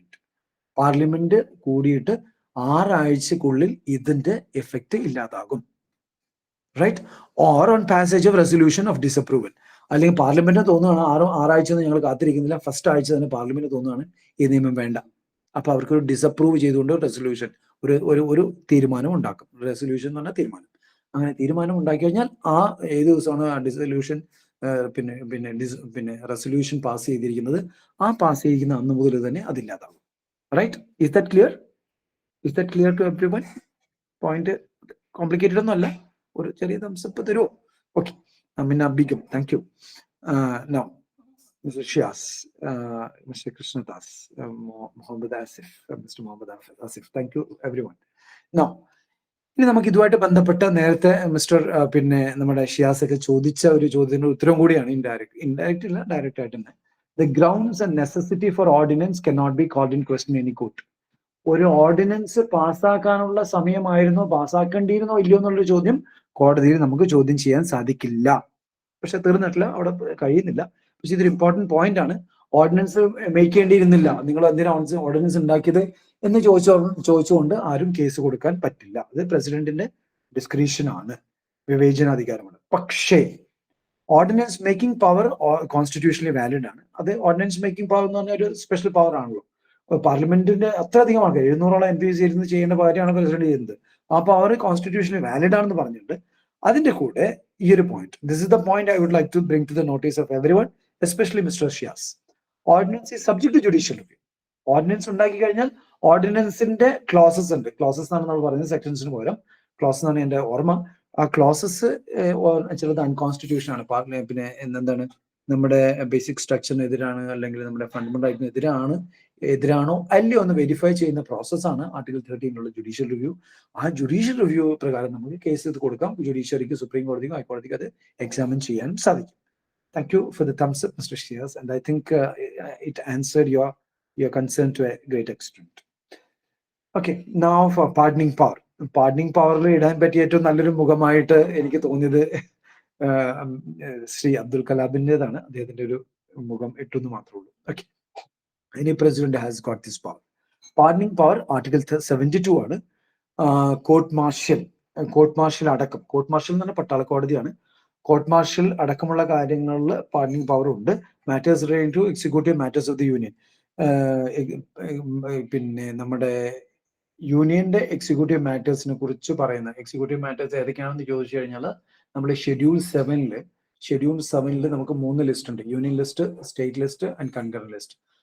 ആ പറയുന്ന യൂണിയൻ ലിസ്റ്റിനകത്ത് വരുന്നതാണ് പിന്നെ യൂണിയൻ ഗവൺമെന്റിന്റെ എക്സിക്യൂട്ടീവ് മാറ്റേഴ്സ്. ആ എക്സിക്യൂട്ടീവ് മാറ്റേഴ്സും ആയിട്ട് ബന്ധപ്പെട്ട കാര്യങ്ങളും അതുമായിട്ട് ബന്ധപ്പെട്ട ഒഫൻസുകളിലാണ് പാർഡനിങ് പവർ പിന്നെ പ്രസിഡന്റിനുള്ളത്. അതുകൂടാതെ ഡെത്ത് പെനാൽറ്റിയുടെ കേസിലും പ്രസിഡന്റിന് പാർഡനിങ് പവർ ഉണ്ട്. Okay, now moving further with this, pardon എന്ന് പറഞ്ഞു കഴിഞ്ഞാൽ ഈ വാക്ക് ഉപയോഗിക്കുമ്പോൾ കുറച്ച് വാക്കുകൾ നമ്മളൊന്ന് ജസ്റ്റ് പരിചയപ്പെടേണ്ടതായിട്ടുണ്ട്. Kindly have a careful look at this. Pardon എന്ന് പറഞ്ഞു കഴിഞ്ഞാൽ സാധാരണ രീതിയിൽ നമ്മൾ പാർഡൻ എന്ന് പറയുമ്പോൾ ഒരു പിന്നെ ദേഹാജി എന്നുള്ളൊരു ജനറൽ ആയിട്ട് പറയുന്നുണ്ടെങ്കിലും സ്പെസിഫിക് ആയിട്ട് നമ്മൾ ഉപയോഗിക്കുമ്പോൾ പാർഡൻ ചെയ്തു എന്ന് പറഞ്ഞാൽ കംപ്ലീറ്റ്ലി അബ്സോൾവ്. ഒരാൾക്ക് ഡെത്ത് പെനാൽറ്റി കൊടുത്തിരുന്നു, അത് മുഴുവനായിട്ട് ഇല്ലായ്മ ചെയ്യുന്നതാണ് നമ്മൾ പാർഡനിങ് പവർ എന്ന് പറയാം. പാർഡനിങ് എന്ന് പറയാം. കമ്മ്യൂട്ടേഷൻ എന്ന് പറഞ്ഞാൽ സബ്സ്റ്റിറ്റ്യൂഷൻ ആണ്. ഡെത്ത് പെനാൽറ്റിക്ക് പകരം ജീവപര്യന്തം കൊടുക്കുന്നു, ഡെത്ത് പെനാൽറ്റിക്ക് പകരം 10 വർഷം കൊടുക്കുന്നു. That is commutation. അത് പാർഡനിങ് എന്ന് പറയുന്ന മേജർ ടോപ്പിക്കിന്റെ സബ് ടോപ്പിക് ആയിട്ട് വരുന്നതാണ്, ഒരു പവർ ആയിട്ട് വരുന്നതാണ്. ദെൻ റെമിഷൻ എന്ന് പറഞ്ഞാൽ റിഡക്ഷൻ ഓഫ് പണിഷ്മെന്റ് കുറച്ചു കൊടുക്കുക. ഓക്കെ, മറ്റേത് പലതരം പണിഷ്മെന്റുകളുണ്ട്. ഇപ്പം IPC പ്രകാരമായിരുന്നെങ്കിൽ 5, ഇപ്പം BNS പ്രകാരമാണ് 6 തരം പണിഷ്മെന്റുകളാണുള്ളത്. അങ്ങനെയുള്ള ഒരു പണിഷ്മെന്റിന് പകരം മറ്റൊരു പണിഷ്മെന്റ് അത് കൊടുക്കുന്നുണ്ട്. ഫൈന് കൊടുക്കുന്നു, അതായത് ഇംപ്രിസൺമെന്റിന് പകരം ഫൈൻ കൊടുക്കുന്നു. അതാണ് സബ്സ്റ്റിറ്റ്യൂഷൻ. അതേ രീതിയിലുള്ള പണിഷ്മെന്റ് കുറച്ച് കൊടുക്കുന്നതാണ് പിന്നെ നമ്മുടെ റിഡക്ഷൻ എന്ന് പറഞ്ഞാൽ 5 വർഷത്തിന് പകരം 2 വർഷമായിട്ട് കൊടുക്കുന്നു എന്നുള്ള രീതി. ഓക്കെ, റിപ്രൈവ്സ്, ടെമ്പററി സസ്പെൻഷൻ എന്ന് പറഞ്ഞാൽ ഒരു സ്പെഷ്യൽ ഗ്രൗണ്ട് വരുമ്പോൾ ഒരു പ്രത്യേക സാഹചര്യത്തിൽ താൽക്കാലികമായിട്ട് ഒരാളുടെ തൂക്കിക്കൊള്ളൽ മാറ്റിവെക്കുന്നു. റിപ്രൈവ് എന്ന് പറയും, ടെമ്പററി സസ്പെൻഷൻ. ഇതെല്ലാം പാർഡൻ എന്ന് പറയുന്ന മേജർ ടോപ്പിക്കിന്റെ കീഴിൽ വരുന്നതാണ്. റെസ്പൈറ്റ് എന്ന് പറഞ്ഞാൽ lesser punishment on special ground. For example, pregnant ആയിട്ടുള്ള ഒരു ലേഡി തൂക്കിക്കൊന്നു കഴിഞ്ഞാൽ തീർച്ചയായിട്ടും അത് ആ കുട്ടിയെ കൂടി എഫക്ട് ചെയ്യുന്നതാണ്. For no blame of its. ആ കുട്ടിയുടെ ഒരു കുറ്റത്തിനും അല്ലാതെ ആ കുട്ടിയെ കൂടി തൂക്കിക്കൊല്ലുന്നത് തുല്യമായിട്ട് വരും. അങ്ങനെയുള്ള സാഹചര്യങ്ങളിൽ ചിലപ്പോൾ ആ അമ്മയെ അല്ലെങ്കിൽ ആ കുട്ടിയെ നോക്കുക എന്നുള്ളത് കാര്യം നമുക്ക് നിയമത്തിൽ പ്രകാരം പലതൊക്കെ പറയണമെങ്കിലും മദർ കനോട്ട് ബി സബ്സ്റ്റിറ്റ്യൂട്ടഡ്. അപ്പൊ ആ കുട്ടി ഉള്ളത് കൊണ്ട് മദറിന്റെ പണിഷ്മെന്റ് കുറച്ചു കൊടുക്കും. അങ്ങനെയൊക്കെയുള്ള കാര്യങ്ങളാണ് നമ്മൾ റെസ്പൈറ്റ് എന്ന് പറയുന്നത്. ദാറ്റ്സ് ഓൾസോ, അതിനുള്ള power പ്രസിഡന്റിൽ നിക്ഷിപ്തമാണ്. So pardon, commutation, remission, repair, respite. Then we are moving on with the idea of pardoning power of the president and governor is subject to judicial review. Again, I invite special attention of Mr. Shias. ഇവിടെ president ചെയ്യുന്ന ഒരു കാര്യമാണ് pardon ചെയ്യുക എന്നുള്ളത്. That's also subject to judicial review. Kuljeet Singh versus lieutenant governor of Delhi, Ranga and Billa കേസിനകത്ത് പറഞ്ഞിരുന്ന ഒരു മാറ്ററാണിത്. അപ്പൊ പ്രസിഡന്റ് ചെയ്യുന്ന ഒരു കാര്യമാണ് പാർഡനിങ് പവർ. പ്രസിഡന്റ് എക്സസൈസ് ചെയ്യുന്ന ഒരു കാര്യമാണ്. That is subject to judicial review under Article 13 of the Constitution, and this is the case in which the Supreme Court has held so. Now, Kehar Singh versus Union of India, ഇതും problem ആയിട്ട് ചോദിക്കുന്ന കണ്ടിട്ടുണ്ട്. ഇത് problem ആയി ചോദിക്കുന്ന questions ആണ് ഇവിടെ നമ്മൾ കേസസ് എടുത്തിട്ടിരിക്കുന്നത്. Wide power, no need for specific guidelines ഏതൊക്കെ സാഹചര്യങ്ങളിൽ ആർക്കൊക്കെ എപ്പോഴൊക്കെ എന്തൊക്കെ കാര്യങ്ങൾക്ക് എന്നുള്ള രീതിയിലൊക്കെ പല ചോദ്യങ്ങളും പാർഡനിങ് പവറുമായിട്ട് വരാം. ആ കാര്യത്തിൽ ഗൈഡ് ലൈൻസ് നമ്മുടെ കോൺസ്റ്റിറ്റ്യൂഷനകത്ത് സ്പെസിഫിക് ഗൈഡ് ലൈൻസ് ഇന്ന സാഹചര്യത്തിൽ ഇന്ന കൺസിഡറേഷൻസിന്റെ അടിസ്ഥാനത്തിൽ ഇന്ന കാര്യങ്ങൾക്ക് ഇന്ന രീതിയിലുള്ള പാർഡനിങ് കൊടുക്കാം എന്നുള്ളതും എടുത്തു പറഞ്ഞിട്ടില്ലെങ്കിൽ പോലും അത് വളരെ വൈഡ് പവർ ആണെങ്കിൽ പോലും നോ സ്പെസിഫിക് ഗൈഡ് ലൈൻസ് ഇല്ലെങ്കിൽ പോലും ദാറ്റ് ഇസ് കോൺസ്റ്റിറ്റ്യൂഷണലി വാലിഡ് എന്ന് പറഞ്ഞ കേസാണ് Kehar Singh versus union of India. Okay, Now, moving to the next power. ഈ ഓർഡിനൻസ് മേക്കിംഗ് പവർ മാത്രം സെപ്പറേറ്റ് ആയിട്ട് ചോദിക്കാറുണ്ട്, അതിന്റെ പ്രോബ്ലം ആയിട്ടോ അത് ചോദിക്കാറുണ്ട്. Okay, kindly note that. Emergency power എന്ന് പറഞ്ഞു കഴിഞ്ഞാൽ അടിയന്തരാവസ്ഥയാണ്, ഒരു അടിയന്തര സിറ്റുവേഷൻ വരുന്നു. ഓക്കെ, അടിയന്തര സിറ്റുവേഷൻ വരുമ്പോൾ നമുക്ക് national emergency article 352, state emergency 356 and financial emergency article 360. ഇത് മൂന്നെണ്ണമാണ് നമുക്ക് പ്രധാനമായിട്ടുള്ളത്. ഇത് മൂന്നുമായിട്ട് ബന്ധപ്പെട്ട് പ്രസിഡന്റിനാണ് പവർ ഉള്ളത്. സ്റ്റേറ്റ് എമർജൻസി ആണെങ്കിലും അത് പ്രഖ്യാപിക്കുന്ന പ്രസിഡന്റ് ആണ് കേട്ടോ. നമ്മളത് സാലിയൻ ഫീച്ചേഴ്സിലൊക്കെ പഠിച്ചിട്ടുണ്ടാവുമല്ലോ, ഫെഡറൽ ആണോ എന്നൊക്കെയുള്ള ചോദ്യത്തിന്. പ്രൊക്ലമേഷൻ ഓഫ് എമർജൻസി ചെയ്യുന്നത് പ്രസിഡന്റ് ആണ്. Excuse me, sir. So this ordinance making power of president, somewhere I was reading, it is applicable only when the parliament is not in session. Our point on the sir clarify here. Is it like that? No, it's not like that, because parliament has nothing to do with that, in fact.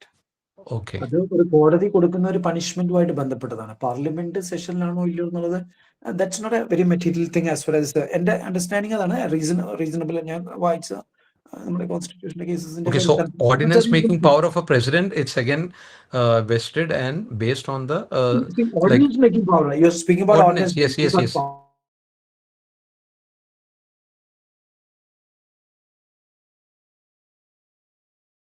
I hope you remember it. In the ordinance making power, the first point, the second point, you can have a look at that. When both the houses are not in session. That's right. Sorry, I might have missed it, sir. Sorry. I give the points also. It's okay. It's not a problem. Yeah, let's go back to what we were discussing. Okay. Then emergency power. Emergency power ഇപ്പോൾ 3 തരത്തിലുള്ള പറഞ്ഞു. അത് 3ന്റെ കാര്യത്തിലും proclaim ചെയ്യുന്നതും അത് revoke ചെയ്യുന്നതും.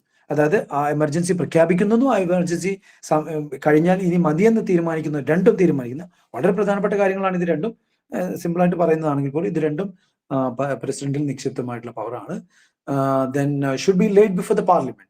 ഈ നമ്മുടെ എമർജൻസി പ്രഖ്യാപിച്ചു കഴിഞ്ഞാൽ അത് പാർലമെന്റിന് മുന്നിൽ അവതരിപ്പിക്കേണ്ടതാണ്. Cease to operate after 1 month if not approved by the parliament. Parliament അത് അപ്രൂവ് ചെയ്തില്ലെങ്കിൽ, ഒരു പാർലമെന്റ് സെഷൻ തുടങ്ങി കഴിഞ്ഞാൽ 1 മാസത്തിനുള്ളിൽ that dies off. And then suspend fundamental rights. Fundamental right ഈ ആർട്ടിക്കിൾ 20-യും 21-ലുള്ള ഫണ്ടമെന്റൽ റൈറ്റ് ഒഴികെയുള്ള ബാക്കി എല്ലാ ഫണ്ടമെന്റൽ റൈറ്റും സസ്പെൻഡ് ചെയ്ത് കളയാൻ പറ്റും. നമുക്ക് എക്സസൈസ് ചെയ്യാൻ പറ്റാത്ത രീതിയിലാക്കാൻ പറ്റും. അത് ചെയ്യാനുള്ള പവറും ആർട്ടിക്കിൾ 358-ഉം 359-ഉം ആണെന്ന് എൻ്റെ ഓർമ്മ. അത് പ്രകാരം പ്രസിഡന്റിൽ നിക്ഷിപ്തമാണ്. Then state emergency is proclaimed on the recommendation of the governor or otherwise. ഗവർണറുടെ റെക്കമെൻഡേഷൻ വേണമെന്ന് പോലും നിർബന്ധമില്ല. സ്റ്റേറ്റ് എമർജൻസി പ്രഖ്യാപിക്കാം. പ്രസിഡന്റിന് സ്വന്തമായിട്ട് തന്നെ സുവമോട്ടോ തന്നെ പ്രഖ്യാപിക്കാവുന്ന ഒരു കാര്യമാണ് state emergency. Okay, ceases to operate if it is not approved within 2 months by the parliament. Again, parliament തന്നെ അപ്രൂവ് ചെയ്യുന്ന കാര്യമാണ്. സ്റ്റേറ്റിന്റെ ലെജിസ്ലേറ്റീവ് ബോഡി അല്ല, നിയമസഭയല്ല, പാർലമെന്റ് തന്നെ. പാർലമെന്റ് അത് അപ്രൂവ് ചെയ്തില്ലെങ്കിൽ 2 മാസത്തിനുള്ളിൽ അത് ഇത് ചെയ്യപ്പെടും. Okay, in case of financial emergency, financial directions can be given. Financial എമർജൻസിയുടെ കാര്യത്തിൽ സ്റ്റേറ്റിന്റെ ഫിനാൻഷ്യൽ ആയിട്ടുള്ള കാര്യങ്ങൾ, സ്റ്റേറ്റ് ലിസ്റ്റിൽ വരുന്ന സ്റ്റേറ്റിന്റെ ഫിനാൻഷ്യൽ ആയിട്ടുള്ള കാര്യങ്ങൾ, ഇപ്പൊ ഫോർ എക്സാമ്പിൾ പ്രൊഫഷണൽ ടാക്സ് പിരിക്കുന്നത് അല്ലെങ്കിൽ ലോക്കൽ ടാക്സ് പിരിക്കുന്നത്, ഇപ്പൊ കോർപ്പറേഷൻസ് ഒക്കെ ടാക്സ് പിരിക്കുന്നൊക്കെ ഉണ്ടല്ലോ, അങ്ങനെയുള്ള ടാക്സ് സ്റ്റേറ്റ് സബ്ജക്റ്റ് ആണ്. സ്റ്റേറ്റിന്റെ അധികാര പരിധിയിൽ വരുന്നതാണ്. ആ കാര്യങ്ങളിലടക്കം സ്റ്റേറ്റിന്റെ ഫിനാൻഷ്യൽ പവറിലടക്കം ഡയറക്ഷൻസ് കൊടുക്കാനുള്ള പവർ സെന്ററിന് വരും. ഏത് പ്രകാരം? Financial emergency. അപ്പൊ ആ ഡയറക്ഷൻ കൊടുക്കുന്നത് പ്രസിഡന്റ് ഓഫ് ഇന്ത്യ വഴിയാണ് കൊടുക്കുന്നത്. So that's also a power. Now let's move to the last point, that is impeachment of the president. Impeachment of the president എന്ന് പറഞ്ഞു കഴിഞ്ഞാൽ removal of the president ആണ്. Article 61 deals with that. And the reason for impeachment of the president is a violation of constitution. Constitution violate ചെയ്തു, constitution അനുസൃതമായി പെരുമാറിയില്ല എന്നുള്ള ഒരു reason കൊണ്ടാണ് impeach ചെയ്യാൻ പറ്റുന്നത്. Can be initiated in either house of parliament. Impeachment എന്ന് പറഞ്ഞാൽ removal proceeding ആണ്. അത് ചെയ്യാനുള്ള അധികാരം പാർലമെന്റിൽ നിക്ഷിപ്തമാണ്. അതിന്റെ പ്രൊസീഡിംഗ് ഇനിഷ്യേറ്റ് ചെയ്യപ്പെടേണ്ടത് പാർലമെന്റിലാണ്. അത് പാർലമെന്റിന്റെ രാജ്യസഭയിലോ ലോക്സഭയിലോ ഐദർ ദ ഹൗസിൽ അത് ഇനിഷ്യേറ്റ് ചെയ്യാം. നൗ ഇത് ഒരു ദിവസം ഒരു ഫൈൻ ഡേ മോർണിംഗ് പെട്ടെന്ന് അങ്ങോട്ട് ഇനിഷ്യേറ്റ് ചെയ്യാൻ പറ്റുന്ന സംഭവമല്ല. അതിൻ്റെതായ സമയവും സാഹചര്യവും കോൺസ്റ്റിറ്റ്യൂഷൻ അത് തന്നെ ലേ ഡൗൺ ചെയ്തിട്ടുണ്ട്. Let's have a look at that. Proposal or resolution, അങ്ങനെയുള്ളൊരു തീരുമാനം, അങ്ങനെയുള്ളൊരു proposal shall be signed by not less than 1/4 of the members. 1/4 of the members, 1/4 of the പാർലമെന്റിന്റെ മെമ്പേഴ്സ് സൈൻ ചെയ്തുകൊണ്ടുള്ള ഒരു റെസൊല്യൂഷൻ വഴി മാത്രമാണ് ഇത് മൂവ് ചെയ്യാൻ പറ്റുന്നത്. രാജ്യസഭയിലോ ലോക്സഭയിലോ മൂവ് ചെയ്യാം. പക്ഷെ ഇത്രയും, അതായത് 1-2 എംപിമാർ വെറുതെ വിചാരിച്ചു കഴിഞ്ഞാൽ ചെയ്യാൻ പറ്റുന്ന ഒരു കാര്യമില്ല. 1/4 of the members, this A serious thing. 1/4 of the members support ചെയ്യുകയാണെങ്കിൽ മാത്രം അത് ഇനിഷ്യേറ്റ് ചെയ്താൽ മതി, അല്ലെങ്കിൽ വെറുതെ ഇനിഷ്യേറ്റ് ചെയ്ത് തമാശ കളിക്കാനുള്ളതല്ല എന്നുള്ളതാണ് പിന്നെ കോൺസ്റ്റിറ്റ്യൂഷന്റെ ഒരു സ്റ്റാൻഡ്. എന്നിട്ട് അത് ഇന്ന് മൂവ് ചെയ്തു, നാളെ തന്നെ, അല്ലെ ഇന്ന് തന്നെ ഒരു അർജന്റ് നോട്ടീസ് ആയിട്ട് കൊടുത്തിട്ട് അപ്പൊ തന്നെ പ്രസിഡന്റ് റിമൂവ് ചെയ്യാൻ പറ്റില്ല. 14 days in advance, 14 days time. അതൊരു ഇത്ര ഇമ്പോർട്ടന്റ് ആയിട്ടുള്ള ഒരു കാര്യം ഡിസ്കസ് ചെയ്യപ്പെടേണ്ടതായിട്ടുണ്ട്, അത് ചർച്ച ചെയ്യപ്പെടേണ്ടതായിട്ടുണ്ട്. അതുകൊണ്ട് constitution lays down at least 14 days time should be there between initiation and considering the matter. Okay, ഇത് പിന്നെ പറയുന്ന passed by 2/3 of the total membership of each house. രാജ്യസഭയുടെയും ലോക്സഭയുടെയും 2/3 ഭൂരിപക്ഷം. 2/3 ഭൂരിപക്ഷം എന്ന് പറഞ്ഞാൽ അത്ര എളുപ്പമുള്ള കാര്യം അല്ല കേട്ടോ. 2/3 ഭൂരിപക്ഷം എന്ന് പറഞ്ഞാൽ പിന്നെ പ്രസിഡന്റ് വോട്ടിംഗ് എന്നുള്ള രീതിയിലാകാം, അന്നത്തെ ദിവസം പ്രസിഡന്റ് ആയിട്ട് വോട്ട് ചെയ്യുന്ന ആൾക്കാരുടെ 2/3 ഭൂരിപക്ഷം എന്നുള്ള രീതിയിലാകാം, അല്ലെങ്കിൽ അന്നത്തെ ദിവസം പ്രസിഡന്റ് ആയിട്ടുള്ള ആൾക്കാരുടെ 2/3 ഭൂരിപക്ഷം ആകാം. ഇവിടെ പറഞ്ഞിരിക്കുന്ന കൂടുതൽ സ്ട്രിക്റ്റ് ആയിട്ടുള്ള റിക്വയർമെന്റ് ആണ്. ഇവിടെ പറഞ്ഞ total number of membership 250 members ഉണ്ട് രാജ്യസഭയിൽ. അന്നത്തെ ദിവസം 200 പേര് മാത്രമേ പ്രസിഡന്റ് ആയിരുന്നുള്ളൂ എന്നുള്ളതുകൊണ്ട് അതിന്റെ 2/3 ഭൂരിപക്ഷം പോരാ, 250ന്റെ 2/3 ഭൂരിപക്ഷം വേണം. ഇപ്പൊ പാർലമെന്റിൽ 543 ആണ്, ഇപ്പൊ ലോക്സഭയിൽ 543 ആണ്, 550 വെച്ചോളൂ. 550 പേരിൽ 500 പേര് അല്ലെ 450 പേര് മാത്രമേ പ്രസിഡന്റ് ആയിട്ടുള്ളെങ്കിൽ ആ പ്രസിഡന്റ് ആയിട്ടുള്ള 450ന്റെ 2/3 എന്ന് പറഞ്ഞാൽ 300 പേര് സപ്പോർട്ട് ചെയ്തെങ്കിൽ പോരാ, ഈ പറഞ്ഞ 550ന്റെ 2/3 തന്നെ വേണം ടോട്ടൽ നമ്പർ ഓഫ് മെമ്പർഷിപ്പിന്റെ. പക്ഷെ പല നിയമം പാസ്സാക്കുന്ന കാര്യത്തിലൊക്കെ 2/3 എന്ന് പറയുമ്പോൾ മറ്റൊരു റിക്വയർമെന്റ് ആണ്, which you will understand later on. Okay, now with that we complete our discussion on impeachment also. So പ്രസിഡന്റിന്റെ പൊസിഷൻ മുതൽ അദ്ദേഹത്തിന്റെ ഇലക്ഷൻ മുതൽ അദ്ദേഹത്തിന്റെ പവേഴ്സും പിന്നെ ഇലക്ഷനും അടക്കമുള്ള പ്രസിഡന്റ് എന്ന് പറയുന്ന മെയിൻ ടോപ്പിക്കിന്റെ സബ് ടോപ്പിക്കുകളെല്ലാം ഓൾമോസ്റ്റ് നമ്മൾ പ്രധാനപ്പെട്ട ടോപ്പിക്കുകളെല്ലാം നമ്മൾ കവർ ചെയ്തിട്ടുണ്ട്. Course we took more than an hour for that, but I think it will be worth. എന്തായാലും നിങ്ങൾ ക്വസ്റ്റ്യൻ പേപ്പർ നോക്കുമ്പോൾ നാളെ അല്ലെങ്കിൽ മറ്റന്നാളെ ഇത് ഉപകാരപ്രദമാവട്ടെ എന്ന് ആഗ്രഹിക്കുന്നു. ഓക്കെ, നമുക്ക് മറ്റൊരു ടോപ്പിക്ക് നോക്കണമെങ്കിൽ നോക്കാം. സാലിൻ ഫീച്ചേഴ്സ് നോക്കണം. നമുക്ക് സാലിൻ ഫീച്ചേഴ്സ് നോക്കേണ്ട വരില്ല, എല്ലാവർക്കും ഈസി ആയിട്ട് കിട്ടാവുന്ന കാര്യമാണ്. അതിന്റെ സമയം നമ്മൾ പറയേണ്ടതെന്ന് വിചാരിക്കുന്നു. സാലിയൻ ഫീച്ചേഴ്സിനേക്കാൾ എനിക്ക് തോന്നുന്നത് പ്രോബ്ലംസ് എമർജൻസി നോക്കണം, എമർജൻസി നോക്കാം, അല്ലെങ്കിൽ നമുക്ക് അമെന്റ്മെന്റ് നോക്കാം, അല്ലെങ്കിൽ പ്രോബ്ലം നോക്കാം. നിങ്ങൾ പ്രോബ്ലംസ് ആണോ? അങ്ങനെയാണെങ്കിൽ പ്രോബ്ലം ഒന്ന് എനിക്കങ്ങനെ എങ്ങനെ കാണാൻ പറ്റും എന്നുള്ളൊരു ചോദ്യം ഉണ്ട്. അപ്പൊ നമുക്ക് ടോപ്പിക്സ് വേണ്ടാന്ന് വെക്കാം അല്ലേ? ആ സ്ലൈഡൊക്കെ തൽക്കാലം നമ്മൾ അങ്ങോട്ട് പിൻവലിക്കും. Okay, in that case, sir, I have a suggestion. We can discuss the judiciary, the Chief Justice Supreme Court ഒക്കെ ഉണ്ടല്ലോ, അത് ഡിസ്കസ് ചെയ്യണോ? സുപ്രീം കോടതി പവേഴ്സ് ഡിസ്കസ് ചെയ്യണോ? I think it will be better if അതൊരു പ്രധാനപ്പെട്ട ടോപ്പിക് തന്നെയാണ് കേട്ടോ. പക്ഷെ പിന്നെ നമുക്ക് പറയുന്നതിന് സമയം ഉണ്ടാവില്ല. ഇത് എന്ത് പറയുന്നു, എല്ലാവരും ഒന്ന് പറയുന്നതനുസരിച്ച് ഇപ്പൊ ഒന്നാമത് നമ്മൾ മുന്നോട്ട് പോകണോ എന്നുള്ള കാര്യം നിങ്ങൾ പറയുന്നതനുസരിച്ച് ചെയ്യാം കേട്ടോ. നിങ്ങൾ ഒരു കുരിശാന്ന് വിചാരിച്ച് ഇവിടെ ഇരിക്കാൻ പാടില്ല. പിന്നെ നമ്മള് അതായത് ഒരു പാരയായല്ലോ എന്ന് വിചാരിച്ചിരിക്കാൻ പാടില്ല.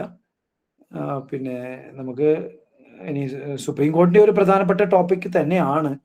സുപ്രീം കോർട്ടിന്റെ പവേഴ്സ് ഡിസ്കസ് ചെയ്യണമെങ്കിൽ നമുക്ക് അതും ഡിസ്കസ് ചെയ്യാവുന്നതാണ്. അത് എവിടെയോ ഉണ്ട്. ഞാൻ I have got all this.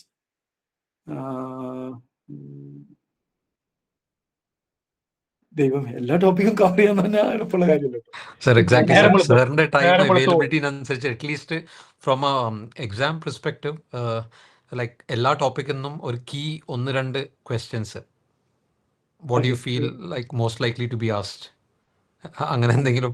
കാരണം മറ്റിപ്പോ പ്രസിഡന്റിന്റെ ടോപ്പിക്കിൽ തന്നെ I think we spend more than an hour. പക്ഷെ അത് ഒരു ചോദ്യം അല്ല കേട്ടോ. പലപ്പോഴും പ്രസിഡന്റ് എന്ന് പറയുന്ന ഒരു ചോദ്യം ഒരു മെയിൻ ഒരു ഏരിയ എന്ന് വേണം നമുക്ക് പറയാം. It is not just one question. പിന്നെ പലപ്പോഴും ഒന്നിലധികം ക്വസ്റ്റ്യൻസും കൂടി വരാൻ സാധ്യതയുള്ള ഒരു ഏരിയ തന്നെയാണ്. സോ നമുക്ക് സിലബസിൽ I think there are some around 5 sections right. So എല്ലാ സെക്ഷൻസിനും 2-3 കീ ക്വസ്റ്റ്യൻസ് ഒന്ന് ടച്ച് അപ്പ് ചെയ്താൽ സാറിന്റെ availability I don't know how much time you have. ആ കാര്യം തീർച്ചയായിട്ടും ഐ ബി ഡ്യൂട്ടി ബൗണ്ട്. നിങ്ങൾ അങ്ങനെ ഒരു ആവശ്യപ്പെട്ട് കഴിഞ്ഞാൽ ടെക്നിക്കലായിട്ടുള്ള ഒരു കാര്യമല്ല, ഞാൻ എന്തൊക്കെ പറഞ്ഞാലും ഒരു വശമാണല്ലോ. അപ്പോൾ അത് നിങ്ങൾ പറയുമ്പോൾ ഞാൻ എനിക്ക് ഐ ഫീൽ ഒരു മൊറൽ ഒബ്ലിഗേഷൻ തീർച്ചയായിട്ടും ഉണ്ട്. എനിക്ക് പറ്റുന്നത്രയും Thank you, sir. ചെയ്യാം. പിന്നെ നമുക്ക് ഏതാ അപ്പോൾ അങ്ങനെയാണെങ്കിൽ ഇപ്പം നിങ്ങൾ സിറ്റിസൺഷിപ്പ് ഒക്കെ നോക്കി കാണുമല്ലോ അല്ലെ? സാലന്റ് ഫീച്ചേഴ്സ്, യൂണിയൻ ആൻഡ് ടെറിട്ടറി, അതൊക്കെ അതിപ്പോൾ ഞാൻ ഫസ്റ്റ് പാർട്ട് ആണ് ഞാൻ പറയുന്നത്. അത് നിങ്ങൾ നോക്കിയിട്ടുണ്ടോ? പിന്നെ അതൊക്കെ പ്രധാനപ്പെട്ടതാണ്. അതിലത്തെ പിന്നെ അറ്റ്ലീസ്റ്റ് യൂണിയൻ ടെറിട്ടറിയിൽ നമ്മൾ റീബെറുബറി കേസൊക്കെ എന്തായാലും നോക്കണേ. അതെന്തായാലും ഒരു ഭയങ്കര ചോദ്യമുള്ള ഒരു കേസാണത്. ആ കേസൊക്കെ വിടാൻ പറ്റാത്തൊരു കേസാണ്. ഇതാ റീബെറുബറി കേസ് ഇവിടെ ഉണ്ട്, എൻ്റെ കൈവശം ഉണ്ട് സംഭവം. പിന്നെ ഇറ്റ്സ് റീബെറുബറി കേസ്. റീബെറുബറി കേസ് ഒന്ന് പറയണോ? ജസ്റ്റ് ഒന്ന് പറഞ്ഞേക്കാം അല്ലേ? അത് അറിയാവുന്ന ഒരു കേസ്, കാരണം നമ്മളത് കുറെ ഡിസ്കസ് ചെയ്ത ക്ലാസ്സിലൊക്കെ ഡിസ്കസ് ചെയ്ത കേസ് ആയതുകൊണ്ട്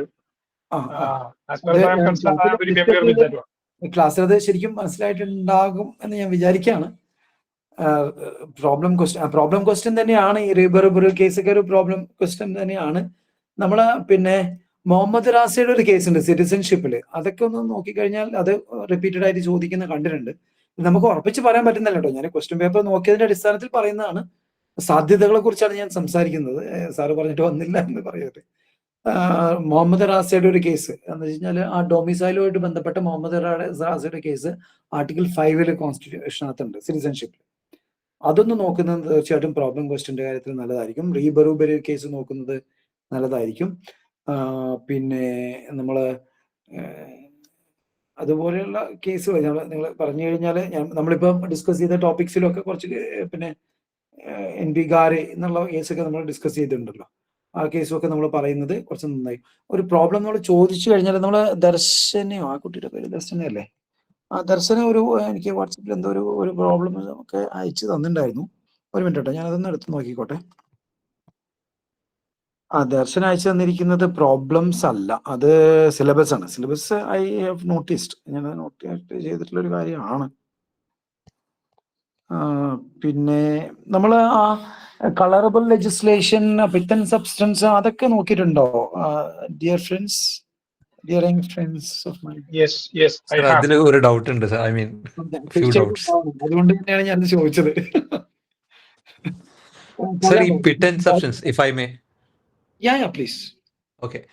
So doctrine of pittance substance, colorable legislation, the doctrine of occupied field, territory nexus, all these sound something more like, technically similar, isn't it? Because the main concept, the purpose is conflict between state and union and states, right? And dominant purpose of law prevails. Is my understanding correct? Yeah, to some extent. I think that requires some explanation. Please.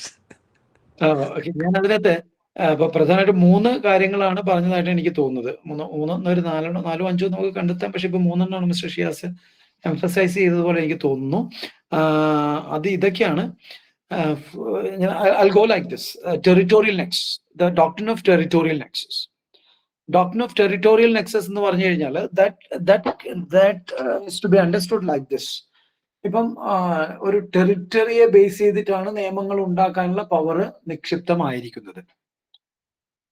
To put in other words, state government has power to pass legislation which has got force in the total territory of that particular state. ഇപ്പൊ Kerala government നിയമം പാസ്സാക്കുകയാണെങ്കിൽ the whole of Kerala, പാറശാലയിൽ നിന്നും നമ്മുടെ അങ്ങോട്ട് കാസർഗോഡിന് അങ്ങേറ്റം മഞ്ചേശ്വരം വരെയുള്ള സ്ഥലം എന്ന് പറയുന്നത്. അതിന്റെ ഫർദർ ഡീറ്റെയിൽസ് കിട്ടണമെങ്കിൽ ഷെഡ്യൂൾ 1 വളരെ കറക്റ്റ് ആയിട്ട് ബൗണ്ടറീസ് എഴുതിയിട്ടുണ്ട്. Okay, schedule 1 says about that. Schedule 1 of the constitution. അപ്പോൾ ആ ടെറിറ്ററിക്കകത്താണ് നമുക്ക് ഇതുള്ളത്. പക്ഷേ ചില പ്രത്യേക സാഹചര്യങ്ങളിൽ the territorial jurisdiction can spill out. കേരളത്തിന് പുറത്തുള്ള ചില കാര്യത്തിലും ഇത് സ്പിൽ ചെയ്ത് അവിടെ മറ്റുള്ള സ്റ്റേറ്റുകളിലും കൂടി ഇമ്പാക്ട് വരുന്ന രീതിയിലാകാം. അതിനെയാണ് നമ്മൾ ടെറിറ്റോറിയൽ നെക്സസ് എന്ന് പറയുന്നത്. നെക്സസ് എന്ന് പറഞ്ഞാൽ കണക്ഷൻ എന്നുള്ള വാക്കിന്റെ അർത്ഥമാണ്. Territorial Nexus. അതുമായിട്ട് ബന്ധപ്പെട്ട ഏറ്റവും ഇമ്പോർട്ടൻ്റ് ഉള്ള ഒരു കേസ്, ഇഷ്ടംപോലെ കേസ്, ഒന്നിലധികം കേസുകളുണ്ട്, പക്ഷെ ഇവിടെ ഞാൻ പെട്ടെന്ന് എനിക്ക് മനസ്സിൽ വരുന്ന കേസ് എന്ന് പറഞ്ഞാൽ RMDC versus state of Bombay. RMDC versus state of Bombay. ആ കേസിനകത്ത് സംഭവിച്ചിരിക്കുന്നത് പറഞ്ഞാൽ സ്റ്റേറ്റ് ഓഫ് ബോംബെയിൽ പ്രിന്റ് ആൻഡ് പബ്ലിഷ് ചെയ്യുന്ന ഒരു മാഗസീൻ ഉണ്ടായിരുന്നു. A magazine that is being printed and published that is printed and published in Bangalore. Bangalore print and publish ചെയ്യുന്ന മാഗസീനാണ്. Mysore state, അന്നത്തെ Mysore state ordinary, കുറച്ച് പഴയ കേസാണ്, ഓൾഡ് കേസാണ്. അന്ന് മൈസൂർ സ്റ്റേറ്റിൽ ബാംഗ്ലൂരിൽ പ്രിന്റ് ആൻഡ് പബ്ലിഷ് ചെയ്യുന്ന ഒരു magazine. But it has got a lot of this one circulation in other state, മറ്റുള്ള സ്റ്റേറ്റ്. അവിടെ ബോംബെ സ്റ്റേറ്റും മൈസൂർ സ്റ്റേറ്റും തമ്മിലുള്ളൊരു കേസായിരുന്നു. അപ്പോൾ ഒരു സ്റ്റേറ്റിനകത്ത് പ്രിന്റ് ആൻഡ് പബ്ലിഷ് ചെയ്യുന്ന ആ മാഗസിന് it has got a lot of circulation in the other state. അപ്പൊ എന്ത് സംഭവിച്ചു എന്ന് പറഞ്ഞു കഴിഞ്ഞാൽ അതർ സ്റ്റേറ്റിനകത്ത് ഈ ഇതിനകത്ത് നമ്മുടെ പത്രത്തിന്, ഒരു മാഗസിനകത്ത് ഈ ക്രോസ്വേർഡ് പസിൽ കോമ്പറ്റീഷൻ, അതിന് പ്രൈസ് അങ്ങനെയൊക്കെ കൊടുക്കുന്ന സംഭവം ഉണ്ടായിരുന്നു. അപ്പൊ എന്ത് ചെയ്തെന്ന് പറഞ്ഞാൽ ബോംബെ ആക്ട് പ്രകാരം ഈ ബാംഗ്ലൂരിൽ പ്രിന്റ് ആൻഡ് പബ്ലിഷ് ചെയ്യുന്ന മാഗസീന് അവിടെ ടാക്സ് ചെയ്യാൻ വേണ്ടി ശ്രമിച്ചു. അവിടുത്തെ നിയമപ്രകാരം പറഞ്ഞു, ഈ പറയുന്ന magazine Bangalore print and publish ചെയ്യുന്നതാണെങ്കിലും മൈസൂർ സ്റ്റേറ്റിൽ പ്രിന്റ് ആൻഡ് പബ്ലിഷ് ചെയ്യുന്നതാണെങ്കിലും ഞങ്ങൾക്ക് ഇവിടെ ടാക്സ് തരണം. അപ്പൊ ഇവർ പറഞ്ഞു, നിങ്ങളുടെ നിയമപ്രകാരം നിങ്ങളുടെ നാട്ടിലുള്ള സാധനങ്ങൾക്ക് മാത്രം ടാക്സ് ചെയ്താൽ മതി, നിങ്ങൾക്ക് ടെറിട്ടോറിയൽ ഇത് പ്രകാരം നിങ്ങൾക്ക് അവിടുത്തെ നിയമം മാത്രം നോക്കിയാൽ മതി, ഞങ്ങളുടെ കാര്യത്തിൽ പറയേണ്ടെന്നുള്ള രീതിയിലാണ് ഒരു ബോൺ ഓഫ് കണ്ടൻഷൻ വന്നത്. അപ്പൊ കോടതി പറഞ്ഞു, കാര്യം ഇത് കർണാടകയിലെ മൈസൂരിലുള്ള ബാംഗ്ലൂരിൽ രജിസ്റ്റേർഡ് ആയിട്ടുള്ള ഒരു കമ്പനിയാണ്, അതിനനുസരിച്ചുള്ള ഒരു മാഗസീനാണ്. പക്ഷേ it has got territorial Nexus with Bombay. Mr. Shiaz and others, this is the point. This is the point, the crux of it. Bangalore നിന്നും മൈസൂർ സ്റ്റേറ്റിനകത്തുള്ളതാണെങ്കിൽ പോലും it has got a substantial presence. അത്രയധികം സർക്കുലേഷൻസും അത്രയധികം വായനക്കാരും അത്രയധികം ആൾക്കാർ ഇതിനകത്ത് ചെയ്യുന്നുണ്ട്. It has got presence in Bombay also. അപ്പോൾ കർണാടകയിൽ ഒറിജിനേറ്റ് ചെയ്യുന്ന, കർണാടക ബേസ്ഡ് ആയിട്ടുള്ള ഒരു മാഗസിൻ ആണെങ്കിൽ പോലും അതിലേക്ക് പോലും ബോംബെയിൽ ഉണ്ടാക്കിയ ആ പ്രൈസ് കോമ്പറ്റീഷനുമായിട്ട് ബന്ധപ്പെട്ട ടാക്സേഷന്റെ ആക്ട് ആണ് പ്രൈസ് കോമ്പറ്റീഷൻ ആക്ട്. ആ prize competition act is being applied to a company which is in Bangalore, which is in Mysore, which is outside Bombay. Sir, so basically, whenever there is an overlap between two states or more states. States എന്നല്ല, ഒരു സ്റ്റേറ്റിനകത്ത് ഉണ്ടാക്കിയിരിക്കുന്ന നിയമം സ്റ്റേറ്റിന് പുറത്ത് apply ചെയ്യപ്പെടുന്ന ഒരു situation. Territorial nexus, I mean, within, outside your territory, basically. Territorially, Bombay പിന്നെ ലോയ്ക്ക് കർണാടകയിൽ ഒരു ആപ്ലിക്കേഷൻ വരുന്നു, ബിക്കോസ് ദിസ് സർക്കുലേഷന്റെ അടിസ്ഥാനത്തിൽ there is a territorial nexus. And how about this occupied field? Isn't it similar? ഈ പോയിന്റ് കഴിഞ്ഞില്ല. I've got another point and I've got another part for this. Yeah, you have another case called the Wallace Bros versus State of Bombay again. Wallace Bros versus State of Bombay. Wallace Bros ഇപ്പം നമ്മൾ പറഞ്ഞ extra territorial or territorial Nexus എന്ന് പറഞ്ഞാൽ സ്റ്റേറ്റിന് പുറത്ത് Inter state territorial Nexus ആണ് നമ്മളിപ്പോൾ പറഞ്ഞത്, RMDC versus State of Bombay. Now what we are going to discuss is പിന്നെ യൂണിയൻ ഗവൺമെന്റിന്റെ കാര്യത്തിലാണ്. യൂണിയൻ ഗവൺമെന്റിന്, അതായത് പാർലമെന്റിന് നിയമങ്ങൾ ഉണ്ടാക്കാനുള്ള power for the whole of India എന്നുള്ള രീതിയിലാണ് പറഞ്ഞിരിക്കുന്നത്. ഇന്ത്യക്ക് പുറത്തും അതൊരു പരിധി വരെ എംബസീസിലൊക്കെ അത് പറ്റും. പക്ഷേ ഇവിടെ ഉണ്ടാവുന്ന ഈ case Wallace Bros versus state of Bombay എന്ന് പറഞ്ഞ കേസിനകത്ത് എന്ത് സംഭവിച്ചു എന്ന് പറഞ്ഞാൽ, വാലസ് ബ്രോസ് എന്ന് പറഞ്ഞു കഴിഞ്ഞാൽ ഇറ്റ്സ് എ UK കമ്പനി, ഒരു ഇംഗ്ലീഷ് കമ്പനിയാണ്. UK കമ്പനി അവിടെ കോൺസ്റ്റിറ്റ്യൂട്ട് ചെയ്ത കമ്പനിയാണ്, അവിടെ രജിസ്റ്റേർഡ് കമ്പനിയാണ്, അതൊരു UK കമ്പനിയാണ്. UK കമ്പനിക്കുള്ള 3 മില്യന്റെ മുകളിലുള്ള അവരുടെ ഇതിൽ നിന്നും അവരുടെ ഇൻകത്തിൽ 2 മില്യണിലധികം ഇൻകം വരുന്നത് ബോംബെ, അത് ഇന്ത്യയിൽ നിന്നാണ്. You are getting the facts? Are you getting the facts? Right, great, thank you. അപ്പോൾ UK കമ്പനിയാണ്, പക്ഷെ അവരുടെ മേജർ ബിസിനസ് എന്ന് വെച്ചാൽ പണ്ട് കോളനി ആയിരുന്ന സമയത്ത് തുടങ്ങി അങ്ങനെ മുന്നോട്ട് പോയിരുന്ന സംഭവമാണ്. എങ്ങനെയാലും പിന്നെ ഇത് സ്വാതന്ത്ര്യം കിട്ടിയിട്ട് അവർ തുടർന്നു. അവരുടെ major income out of 3.3 odd millions, 2 odd millions വന്നത് ഇന്ത്യയിൽ നിന്നാണ്. അപ്പൊ ഇന്ത്യയിലുള്ള നിയമപ്രകാരം ഇൻകം ടാക്സ് ആക്ട് പ്രകാരം നമ്മൾ പറഞ്ഞു നമുക്ക് ഇൻകം ടാക്സ് തരാം. മീനിങ് ടു സേ UK-യിലുള്ള ഒരു കമ്പനിയിലേക്കാണ് നമ്മുടെ നിയമം അപ്ലൈ ചെയ്യുന്നത്. ഇവിടെ എന്ന് പറഞ്ഞാൽ extra territorial application of that നിയമം, റൈറ്റ്? ഇത് പ്രിവി കൗൺസിലിന്റെ ഒരു ഡിസിഷൻ ആണ്. പ്രിവി കൗൺസിൽ എന്ന് പറഞ്ഞാൽ കോളനീസിൽ നിന്ന് പോകുന്ന അപ്പീൽസ് അപ്പീൽസിന്റെ ഏറ്റവും വരുന്ന കോടതിയാണ് നമ്മൾ പ്രിവി കൗൺസിൽ എന്ന് പറയുന്നത്. ആ പ്രിവി കൗൺസിലിന്റെ ഡിസിഷൻ പ്രകാരം പ്രിവി കൗൺസിൽ പറഞ്ഞു ഇന്ത്യൻ ലോ പ്രകാരം ഇന്ത്യക്ക് പുറത്തുള്ള UK-യിലുള്ള കമ്പനിയെ ടാക്സ് ചെയ്യാം, because that company has got territorial Nexus with India. ഇത് ഇന്റർനാഷണൽ ആയിട്ടുള്ള ഒരു ടെറിട്ടോറിയൽ നെക്സസ് ആണ്. മറ്റേത് ഇന്റർ സ്റ്റേറ്റ് ആയിട്ടുള്ള ഒരു ടെറിട്ടോറിയൽ നെക്സസ് ആണ്. Is that fine? Okay. Now we have got one or two other points to go. There is something known as pith and substance, right? Which Mr. Shiaz has raised. I think it's important for everyone. Problems in short course neka chodikkunnanu ee areas. Now നമുക്ക് അതിന്റെ idea എങ്ങനെയാണ്? Pith and substance എന്ന് പറഞ്ഞാൽ ഒരാളുടെ ശരിയായിട്ടുള്ള സ്വഭാവം അല്ലെങ്കിൽ ഒരു നിയമത്തിന്റെ ശരിയായിട്ടുള്ള സ്വഭാവം എന്നുള്ള രീതിയിലാണ്. Now ഇതിന് I should be giving some background of this. Background ഇതാണ്. നമ്മുടെ ഒരു case, another case, I go with a case. കേസിന്റെ ഫാക്ട്സ് പറഞ്ഞുകൊണ്ട് പറയുമ്പോൾ നമുക്ക് മനസ്സിലാക്കാൻ എളുപ്പമായിരിക്കും ഞാൻ വിചാരിക്കുന്നു. The case that springs in my mind is State of Bombay versus BS Balsara. Balsara or Balsara? Balsara. Oh no, Balsara or Falsara, I don't remember proper, but State of Bombay versus Balsara. I think Balsara എന്ന് പറയുന്ന ഒരു കേസാണ്. ആ കേസിനകത്ത് സംഭവിച്ചതെന്ന് പറഞ്ഞാൽ ഒരു state ഒരു പ്രത്യേക കാര്യത്തിൽ നിയമം ഉണ്ടാക്കാനുള്ള പവർ ആർക്കാണെന്നുള്ളതാണ് ചോദ്യം. ഒരു പ്രത്യേക നിയമത്തിൽ ഒരു പ്രത്യേക സബ്ജക്ട് മാറ്ററിൽ നിയമം ഉണ്ടാക്കാനുള്ള പവർ ആർക്കാണെന്നുള്ളതാണ് ചോദ്യം. ഒന്ന് കെയർഫുൾ ആയിട്ട് കേൾക്കേണ്ടി വരും. കെയർഫുൾ ആയി കേട്ട് കഴിഞ്ഞാൽ ഈസിയാണ്. അപ്പോ ഇവിടെ എന്ത് സംഭവിച്ചു എന്ന് പറഞ്ഞു കഴിഞ്ഞാൽ ബോംബെയിൽ പ്രോഹിബിഷൻ ആക്ട് കൊണ്ടുവന്നു. പ്രോഹിബിഷൻ എന്ന് പറഞ്ഞാൽ ലിക്കർ ടോട്ടലായിട്ട് പ്രോഹിബിറ്റ് ചെയ്തു. അവരത് പ്രോഹിബിറ്റ് ചെയ്തത് സ്റ്റേറ്റ് ലിസ്റ്റ് നോക്കിയിട്ട്. നമ്മുടെ ഈ ഒരു സ്റ്റേറ്റിനാണോ യൂണിയൻ ഗവൺമെന്റിനാണോ പവർ എന്ന് തീരുമാനിക്കുന്നത് നമ്മുടെ schedule 7 list 1, list 2 and list 3 നോക്കിയിട്ടാണ്. അപ്പോൾ സ്റ്റേറ്റ് ഗവൺമെന്റ് അങ്ങനെ ഒരു മുഴുവനായിട്ടും ലിക്കർ മുഴുവനായിട്ടും പ്രോഹിബിറ്റ് ചെയ്തത് എൻട്രി 8 ഓഫ് സ്റ്റേറ്റ് ലിസ്റ്റിന്റെ 8ാമത്തെ എൻട്രിയുടെ അടിസ്ഥാനത്തിലാണ്. ആ 8ാമത്തെ എൻട്രി പറയുന്നത്, സ്റ്റേറ്റ് ലിസ്റ്റിന്റെ 8ാമത്തെ എൻട്രി പറയുന്നത് manufacture,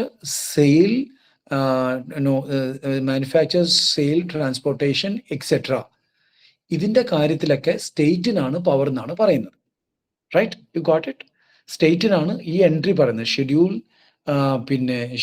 schedule 7 list 2 state list entry 8 പറയുന്നത് എന്ന് പറഞ്ഞാൽ ലിക്കറുമായിട്ട് ബന്ധപ്പെട്ട manufacture, sale, transportation, etc. is a state list, is a state subject matter. That's the entry.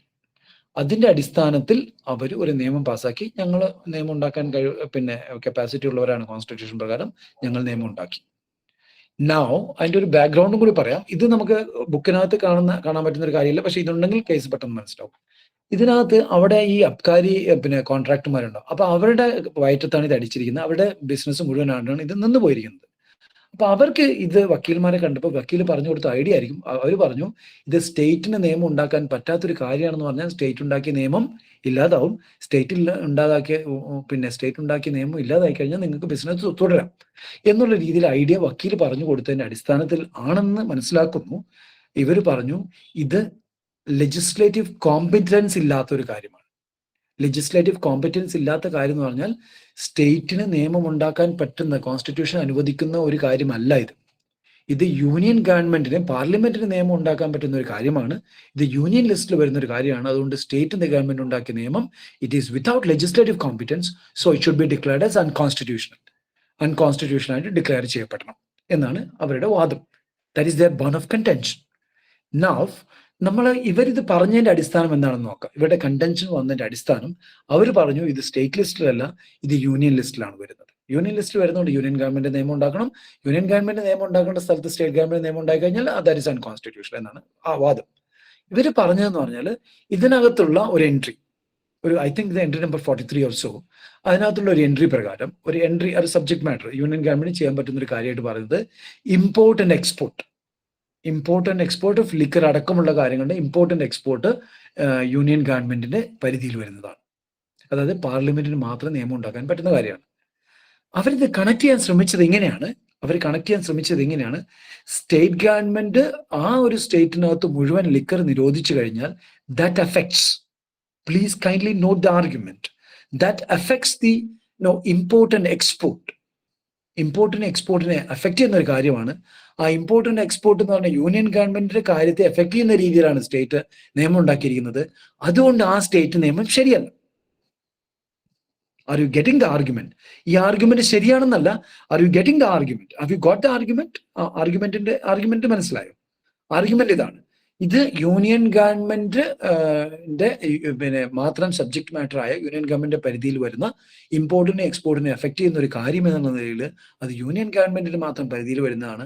ആ കാര്യത്തിൽ അവർ സ്റ്റേറ്റ് ഗവൺമെന്റ് നിയമം ഉണ്ടാക്കി കഴിഞ്ഞാൽ അവർക്കത് പിന്നെ കപ്പാസിറ്റി ഇല്ലാത്തതാണ്, ലെജിസ്ലേറ്റീവ് കോമ്പറ്റൻസ് ഇല്ലാത്തതാണ്, ഇറ്റ് ഈസ് അൺകോൺസ്റ്റിറ്റ്യൂഷണൽ ആണ്. ഇവിടെ കോടതി തീരുമാനിക്കേണ്ടിയിരുന്ന പോയിന്റ്, ഇത് സ്റ്റേറ്റിൻ്റെതാണോ ഇത് യൂണിയൻ്റെതാണോ, ഇത് സ്റ്റേറ്റിന്റെ പിന്നെ പവറാണോ അല്ലെ യൂണിയൻ ഗവൺമെന്റിന്റെ പവറാണോ എന്നുള്ളതാണ്, പാർലമെന്റിന്റെ പവറാണോ എന്നാണ് തീരുമാനിക്കേണ്ടത്. ഇതിന്റെ യഥാർത്ഥ രൂപം, ഇതിന്റെ അന്തസത്ത, ഇതിന്റെ വേരുകൾ കിടക്കുന്നത്, ഇതിന്റെ യഥാർത്ഥ സ്വഭാവം, ഇതിന്റെ വേരുകൾ കിടക്കുന്നത് അത് യൂണിയൻ എസെൻഷ്യലി എന്നുള്ള വാക്കാണ് ഉപയോഗിച്ചത്. Essentially is this A state subject or A union subject? കോടതി ഇത് എക്സാമിൻ ചെയ്തിട്ട് പറഞ്ഞു, ഇമ്പോർട്ട് ആൻഡ് എക്സ്പോർട്ടുമായിട്ട് നമുക്ക് വളരെ ഇൻഡയറക്റ്റ് ആയിട്ട് ഒരു കണക്ഷൻ, നുള്ളിത്തെറിച്ച ബന്ധം എന്നൊക്കെ നമ്മൾ രക്തബന്ധം പറയുമ്പോൾ പറയും. നുള്ളിത്തെറിച്ച ഒരു ബന്ധം, ഒരു ഇൻഡയറക്റ്റ് റിലേഷൻഷിപ്പ് നമുക്ക് കോറിലേഷൻ കണ്ടെത്താൻ സാധിക്കുമെങ്കിലും ഡയറക്ട്ലി, എസെൻഷ്യലി, ഏറ്റവും മീനിങ്ഫുള്ളി, ഏറ്റവും consciously this is A subject matter of the state. നമ്മൾ നേരത്തെ പറഞ്ഞ പോലെ എൻട്രി 8 പറയുന്ന രീതിയിലുള്ള ഈ ലിക്കറിന്റെ മാനുഫാക്ചർ, സെയിൽ, ട്രാൻസ്പോർട്ടേഷൻ സ്റ്റേറ്റ് സബ്ജക്റ്റിൽ വരുന്നതാണ്. So, looking at the pith and substance of the entry, looking at the pith and substance of the law, looking at the pith and substance of the entry and the law, the court held that this is a matter for and its pith and substance lies in the state list.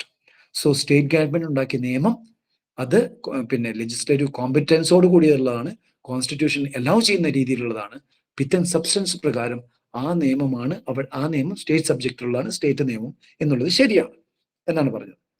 Have you understood the idea? Do you get the idea here? മനസ്സിലായില്ലേ? Others also മനസ്സിലായിട്ടുണ്ടാവും എന്ന് വിചാരിക്കുന്നു. ഇത് മനസ്സിലാക്കാവുന്ന ഒരു നല്ല example ആയിട്ടാണ് ഞാൻ വിചാരിക്കുന്നത്. അതുകൊണ്ടാണ് ഞാൻ ആ കേസ് പറഞ്ഞത്. Now, colorable legislation എന്ന് പറഞ്ഞൊരു പോയിന്റും പ്രധാനമാണ്. Shall we go with that also? Shall we go with that as well? Right. Okay. അപ്പം കളറബിൾ ലെജിസ്ലേഷൻ എന്താണ്? കളറബിൾ ലെജിസ്ലേഷൻ എന്ന് പറഞ്ഞാൽ യഥാർത്ഥ കളർ എന്താണ്, ഒരാളുടെ ശരിയായിട്ടുള്ള രൂപം എന്താണ്. ചില ആൾക്കാർ പുറത്തിറങ്ങുമ്പോൾ വളരെ ഭയങ്കര ഡീസൻ്റ് ആയിട്ടുള്ള ആൾക്കാർ, വീട്ടിൽ ചെന്ന് കഴിഞ്ഞാൽ ഭയങ്കര പ്രശ്നക്കാരായിരിക്കും. ചിലപ്പോൾ അതുപോലെ തന്നെ ഓരോ സ്ഥലങ്ങളും ഓരോ രീതിയിൽ, അതായത് നമ്മൾ ആട്ടിൻ തോലിട്ട ചെന്നായ എന്നൊക്കെ പറയുന്ന രീതിയിലുള്ള സംഭവങ്ങൾ ഉണ്ടാകാം. ഇവിടെ ഒരു നിയമത്തിന്റെ യഥാർത്ഥ രൂപം എന്താണ്? ഇത് ശരിക്കും ഇതുണ്ടെങ്കിൽ ഈ ഐഡിയ പെട്ടെന്ന് മനസ്സിലാവും. ഞാനത് വളരെ വളരെ ഒരു കോൺസ്റ്റിറ്റ്യൂഷന്റെ എല്ലാ സീരിയസ്നെസ്സും കൂടി പറഞ്ഞു തന്നെയാണിത്. അപ്പൊ നമ്മള് പിന്നെ നമ്മൾ ഇത് നോക്കുകയാണെങ്കിൽ ഇപ്പൊ ഒരു കേസ് ഞാൻ പറയും. I'll go with the case again. KT Mupil Nair versus State of Kerala.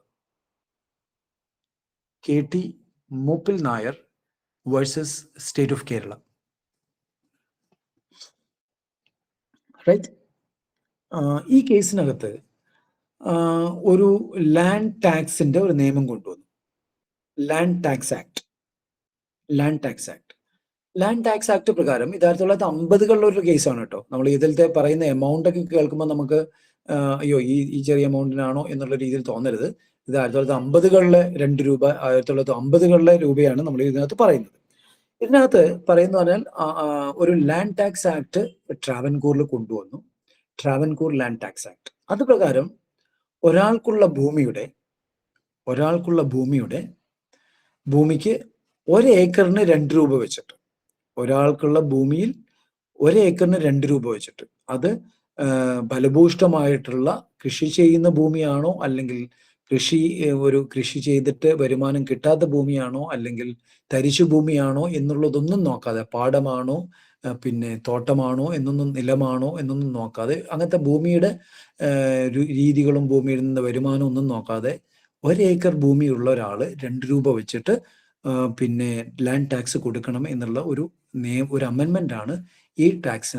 ഈ അമെൻമെന്റിലെ ഒരു നിയമമാണ് പിന്നെ ട്രാവൻകൂറിലുള്ള ഈ നിയമം ഉണ്ടായിരുന്നത്. സോ 1 ഏക്കറിന് 2 രൂപ വെച്ചിട്ട്. ഓക്കെ, അപ്പൊ 2 ഏക്കറുണ്ട് 4 രൂപ എന്നുള്ള നിലയിൽ, 1 ഏക്കറിന്റെ 2 രൂപ എന്നുള്ള നിലയിൽ. അപ്പൊ മിസ്റ്റർ നായർ ഇത് പ്രകാരം പിന്നെ 54,000 രൂപ കൊടുക്കേണ്ടിയിരുന്നു. 54,000 രൂപ കൊടുക്കണം എന്ന് പറഞ്ഞു കഴിഞ്ഞാൽ മിസ്റ്റർ നായർക്ക് വെറും ഒരു 27,000 ഏക്കർ മാത്രമാണ് ഭൂമി ഉണ്ടായിരുന്നത്. Just 27,000 acres, that's all. വെറും 27,000 ഏക്കർ മാത്രം ഭൂമി ഉണ്ടായിരുന്ന ഒരു പാവപ്പെട്ടവനായിരുന്നു മിസ്റ്റർ നായർ. അദ്ദേഹത്തിന് 54,000 രൂപ ഗവൺമെന്റിലേക്ക് ടാക്സ് അടക്കേണ്ടിയിരുന്നു. റൈറ്റ്? ഇത് കേൾക്കുമ്പോൾ നമുക്ക് കുറച്ചൊരു ഇതൊക്കെ ആയിട്ട് തോന്നാം. ഇത്രയും ഏക്കർ ഭൂമിയുള്ള ഒരാൾക്ക് 54,000 രൂപ അടച്ചുകൂടെ എന്നും ഇപ്പോൾ തോന്നാം. പക്ഷേ അദ്ദേഹത്തിന് കുറെ ഭൂമി ഉണ്ടെന്നല്ലാതെ അദ്ദേഹത്തിന് എവിടെയാണെന്ന് പോലും അദ്ദേഹത്തിന് അറിയാതെ കിടന്നിരുന്ന ഭൂമിയാണ്. ആ ഭൂമിയിൽ നിന്ന് അദ്ദേഹത്തിന് പ്രത്യേകിച്ച് ഒരു വരുമാനം ഉണ്ടായിരുന്നില്ല. ടോട്ടൽ വരുമാനം from this 27,000 acres was just 31,000 rupees. 31,000 rupees മാത്രമാണ് വരുമാനം ഉണ്ടായിരുന്നത്. Now I think facts R clear. അങ്ങനെ ഉണ്ടായിരുന്ന സമയത്ത് ഇദ്ദേഹത്തിന് ഇത് അടക്കാൻ പറ്റുമായിരുന്നില്ല. 31,000 രൂപ, അന്നത്തെ 31,000 രൂപ മാത്രം വരുമാനം കിട്ടുന്ന ഒരാൾക്ക് ജീവിക്കുകയൊക്കെ ചെയ്യണം. ആ ജീവിതമൊക്കെ കഴിഞ്ഞ ഒരാൾക്ക് മാറ്റി ഇരിപ്പായിട്ട് ടാക്സ് 54,000 രൂപ ഒരിക്കലും കൊടുക്കാൻ പറ്റില്ല. You can not even think of that. അങ്ങനെയുള്ള സിറ്റുവേഷൻ നിൽക്കുന്ന സമയത്ത് ഇത് കൊടുത്തില്ലെങ്കിൽ എന്തു പറ്റും എന്നുള്ള ചോദ്യം ബിക്കംസ് ഇമ്പോർട്ടൻറ്റ്. ഇത് കൊടുത്തില്ലെങ്കിൽ എന്തു പറ്റും എന്നുള്ള ചോദ്യം വരുമ്പം ആ ചോദ്യത്തിന്റെ ആൻസർ ആയിട്ട് ആ ലെജിസ്ലേഷനിൽ തന്നെ പറഞ്ഞിരിക്കുന്നു, in case of default four payment of land tax what they will do is ഈ ഭൂമി മുഴുവൻ കണ്ടുകെട്ടും. ഈ ഭൂമി മുഴുവൻ കണ്ടുകെട്ടുകയാണ് ചെയ്യുന്നത്. ഫോർഫീച്ചർ ഓഫ് ഭൂമി സംഭവിക്കും. ഈ ഫോർഫീച്ചർ ഓഫ് ഭൂമി എന്ന് പറഞ്ഞു കഴിഞ്ഞാൽ സത്യം പറയുകയാണെങ്കിൽ ലാൻഡ് റീഫോംസ് ആണ്, ഭൂമി ഏറ്റെടുക്കലാണ് ഒരു രീതിയിൽ പറഞ്ഞു കഴിഞ്ഞാൽ. അപ്പോൾ ഒരു ടാക്സിന്റെ പേരും പറഞ്ഞ് ആൾക്കാരുടെ ഭൂമി ഗവൺമെന്റ് ഏറ്റെടുക്കുന്ന ഒരു പരിപാടിയാണ് ഇതിന്റെ. ശരിക്കും ഇത് ടാക്സ് നിയമം എന്നുള്ളൊരു പേര് പറയുന്നുണ്ടെങ്കിലും ഇതിന്റെ യഥാർത്ഥ colour, though this is known as a tax law, the actual color, the actual purpose of this law is forfeiture of property. So basically for an income generation of 31K, he was charged 54K as tax. Yes. On that property. Okay. And in case of default, his property will be forfeited. Appo government property So the intention accumulation was to feature the property. government ഇതിന്റെ യഥാർത്ഥ colour, ഇതിന്റെ ശരിയായിട്ടുള്ള നിറം എന്താന്ന് വെച്ച് കഴിഞ്ഞാൽ ആട്ടിൻ തോലിട്ട് ചെന്നായാണ്.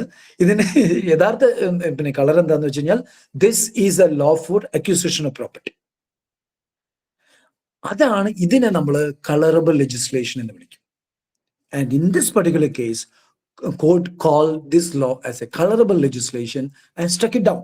ഇതിന്റെ ഈ പ്രൊവിഷൻ നടക്കില്ല ചേട്ടാ എന്ന് പറയും. സോറി, ഞാനത് കുറച്ച് ഇൻഫോർമൽ ആക്കിയെന്നുള്ളൂ. പക്ഷെ ഇതിന്റെ ആത്മാവ് അത് തന്നെയാണ്, ഇതിന്റെ ഡിസ്റ്റിൽ എസൻസ് അത് തന്നെയാണ്. റൈറ്റ്? ഫൈൻ. നൗ നമുക്ക് ആ റിപ്പഗ്നൻസി ഓക്യുപ്പൈഡ് ടെറിട്ടറിയും കൂടി അങ്ങ് പറഞ്ഞു പോണോ?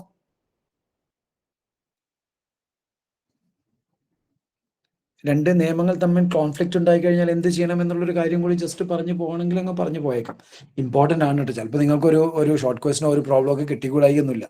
എന്തായാലും അങ്ങ് പറഞ്ഞേക്കാം. Right? Spend another 2 to 5 minutes. Okay. ഇവിടെ എന്താണെന്ന് വെച്ചാൽ റെപ്പഗ്നൻസി എന്ന് പറഞ്ഞാൽ, റെപ്പഗ്നൻസി എന്ന് പറഞ്ഞാൽ കോൺഫ്ലിക്റ്റ് ആവുക അല്ലെങ്കിൽ കോൺട്രഡിക്ഷൻ ആവുക എന്നുള്ളതാണ് നമ്മുടെ ഐഡിയ. രണ്ട് പിന്നെ നിയമങ്ങൾ തമ്മിൽ കോൺട്രഡിക്ഷൻ ആവാൻ പറ്റുമോ? നിയമങ്ങൾ തമ്മിൽ കോൺട്രഡിക്ഷൻ ആവാൻ പറ്റും. ഇവിടെ നമ്മൾ കണ്ടംപ്ലേറ്റ് ചെയ്യുന്ന സിറ്റുവേഷൻ, നമ്മൾ വിഭാവനം ചെയ്യുന്ന ഒരു സിറ്റുവേഷൻ എന്താന്ന് പറഞ്ഞു കഴിഞ്ഞാൽ സ്റ്റേറ്റ് ലോസും സെൻട്രൽ ലോസും തമ്മിൽ കോൺഫ്ലിക്റ്റ് വരുന്ന ഒരു സിറ്റുവേഷൻ ആണ് നമ്മൾ ഇവിടെ വിഭാവനം ചെയ്യുന്നത്. റൈറ്റ്? സ്റ്റേറ്റ് ലോസും പിന്നെ പാർലമെന്റ് നിയമങ്ങളും തമ്മിൽ കോൺഫ്ലിക്റ്റ് വരാൻ പറ്റുമോ? സാധാരണ രീതിയിൽ വരാൻ സാധ്യത കുറവാണ്. കാരണം സ്റ്റേറ്റ് ഏതൊക്കെ കാര്യങ്ങൾ നിയമം ഉണ്ടാക്കണം എന്നുള്ളത് സ്റ്റേറ്റ് ലിസ്റ്റിലും യൂണിയൻ ഗവൺമെന്റ് ഏതൊക്കെ കാര്യങ്ങളിൽ നിയമം ഉണ്ടാക്കണം എന്നുള്ളത് യൂണിയൻ ലിസ്റ്റിലും പറയുന്നുണ്ട്. അപ്പോൾ യൂണിയൻ ഗവൺമെന്റിന്റെ കാര്യത്തിൽ യൂണിയൻ ലിസ്റ്റിലുള്ള ഒരു കാര്യത്തിൽ സ്റ്റേറ്റ് നിയമം ഉണ്ടാക്കി കഴിഞ്ഞാൽ അത് നിലനിൽക്കില്ല, അത് കോൺഫ്ലിക്റ്റ് ആയിട്ട് കരുതില്ല, ആ നിയമം നിലനിൽക്കില്ല. അതുപോലെ തന്നെ സ്റ്റേറ്റ് ലിസ്റ്റിനകത്തുള്ള ഒരു കാര്യത്തിൽ യൂണിയൻ ഗവൺമെന്റ് പാർലമെന്റ് നിയമം ഉണ്ടാക്കിയാൽ അതും നിലനിൽക്കില്ല, അത് വലിയേട്ടനാന്ന് വിചാരിച്ചിട്ട് ഒരു കാര്യമില്ല.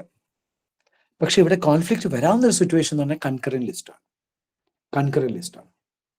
കൺകറന്റ് ലിസ്റ്റിന്റെയും യൂണിയൻ ലിസ്റ്റിന്റെയും കാര്യത്തിൽ റെപ്പഗ്നൻസി, കോൺട്രഡിക്ഷൻ വരാവുന്ന ഒരു സിറ്റുവേഷനെ കുറിച്ച് സംസാരിക്കുന്നത് പിന്നെ 254 ആർട്ടിക്കിൾ 254 എന്ന് പറയുന്ന ആർട്ടിക്കിളാണ്. റെപ്പഗ്നൻസി, ഓക്യുപൈഡ് ടെറിട്ടറി, അതൊക്കെ ആയിട്ട് ബന്ധപ്പെടുത്തി നമുക്ക് പറയാം. അപ്പൊ അതിനകത്ത് പറയുന്ന ഇതാണ്, ഇപ്പം ഈ യൂണിയൻ ലിസ്റ്റിന് ഈ കൺകറന്റ് ലിസ്റ്റിനകത്ത് വരുന്ന കാര്യങ്ങളിൽ യൂണിയൻ ഗവൺമെന്റിനും സ്റ്റേറ്റ് ഗവൺമെന്റിനും നിയമം ഉണ്ടാക്കാം. അതിന് രണ്ടും കോൺസ്റ്റിറ്റ്യൂഷൻ പ്രകാരം തന്നെ നിയമം ഉണ്ടാക്കാം. അങ്ങനെ നിയമം ഉണ്ടായി കഴിഞ്ഞാൽ ആ നിയമങ്ങൾ തമ്മിൽ കോൺട്രഡിക്ഷൻ വരികയും ചെയ്തു കഴിഞ്ഞാൽ ആൾക്കാർ ഏത് ഫോളോ ചെയ്യണം, അല്ലെങ്കിൽ ഏത് നിയമത്തിന് പ്രിഡോമിനൻസ് കിട്ടും, ഏത് നിയമത്തിനാണ് പ്രാമുഖ്യം ലഭിക്കുക എന്നുള്ളതാണ് ചോദ്യം. This is the rule of doctrine of repugnance. ഇതിൽ പറഞ്ഞിരിക്കുന്നത് നിയമം സ്റ്റേറ്റ് ഗവൺമെന്റ് ആദ്യം നിയമം ഉണ്ടാക്കി കഴിഞ്ഞതാവട്ടെ, അല്ലെങ്കിൽ പിന്നെ പാർലമെന്റ് യൂണിയൻ ഗവൺമെന്റ് ആദ്യം നിയമം ഉണ്ടാക്കിക്കോട്ടെ, ആര് ആദ്യം നിയമം ഉണ്ടാക്കിയാലും ആര് അവസാനം നിയമം ഉണ്ടാക്കി കഴിഞ്ഞാലും യൂണിയൻ ഗവൺമെന്റിന്റെ നിയമത്തിന് പ്രാമുഖ്യം ലഭിക്കും.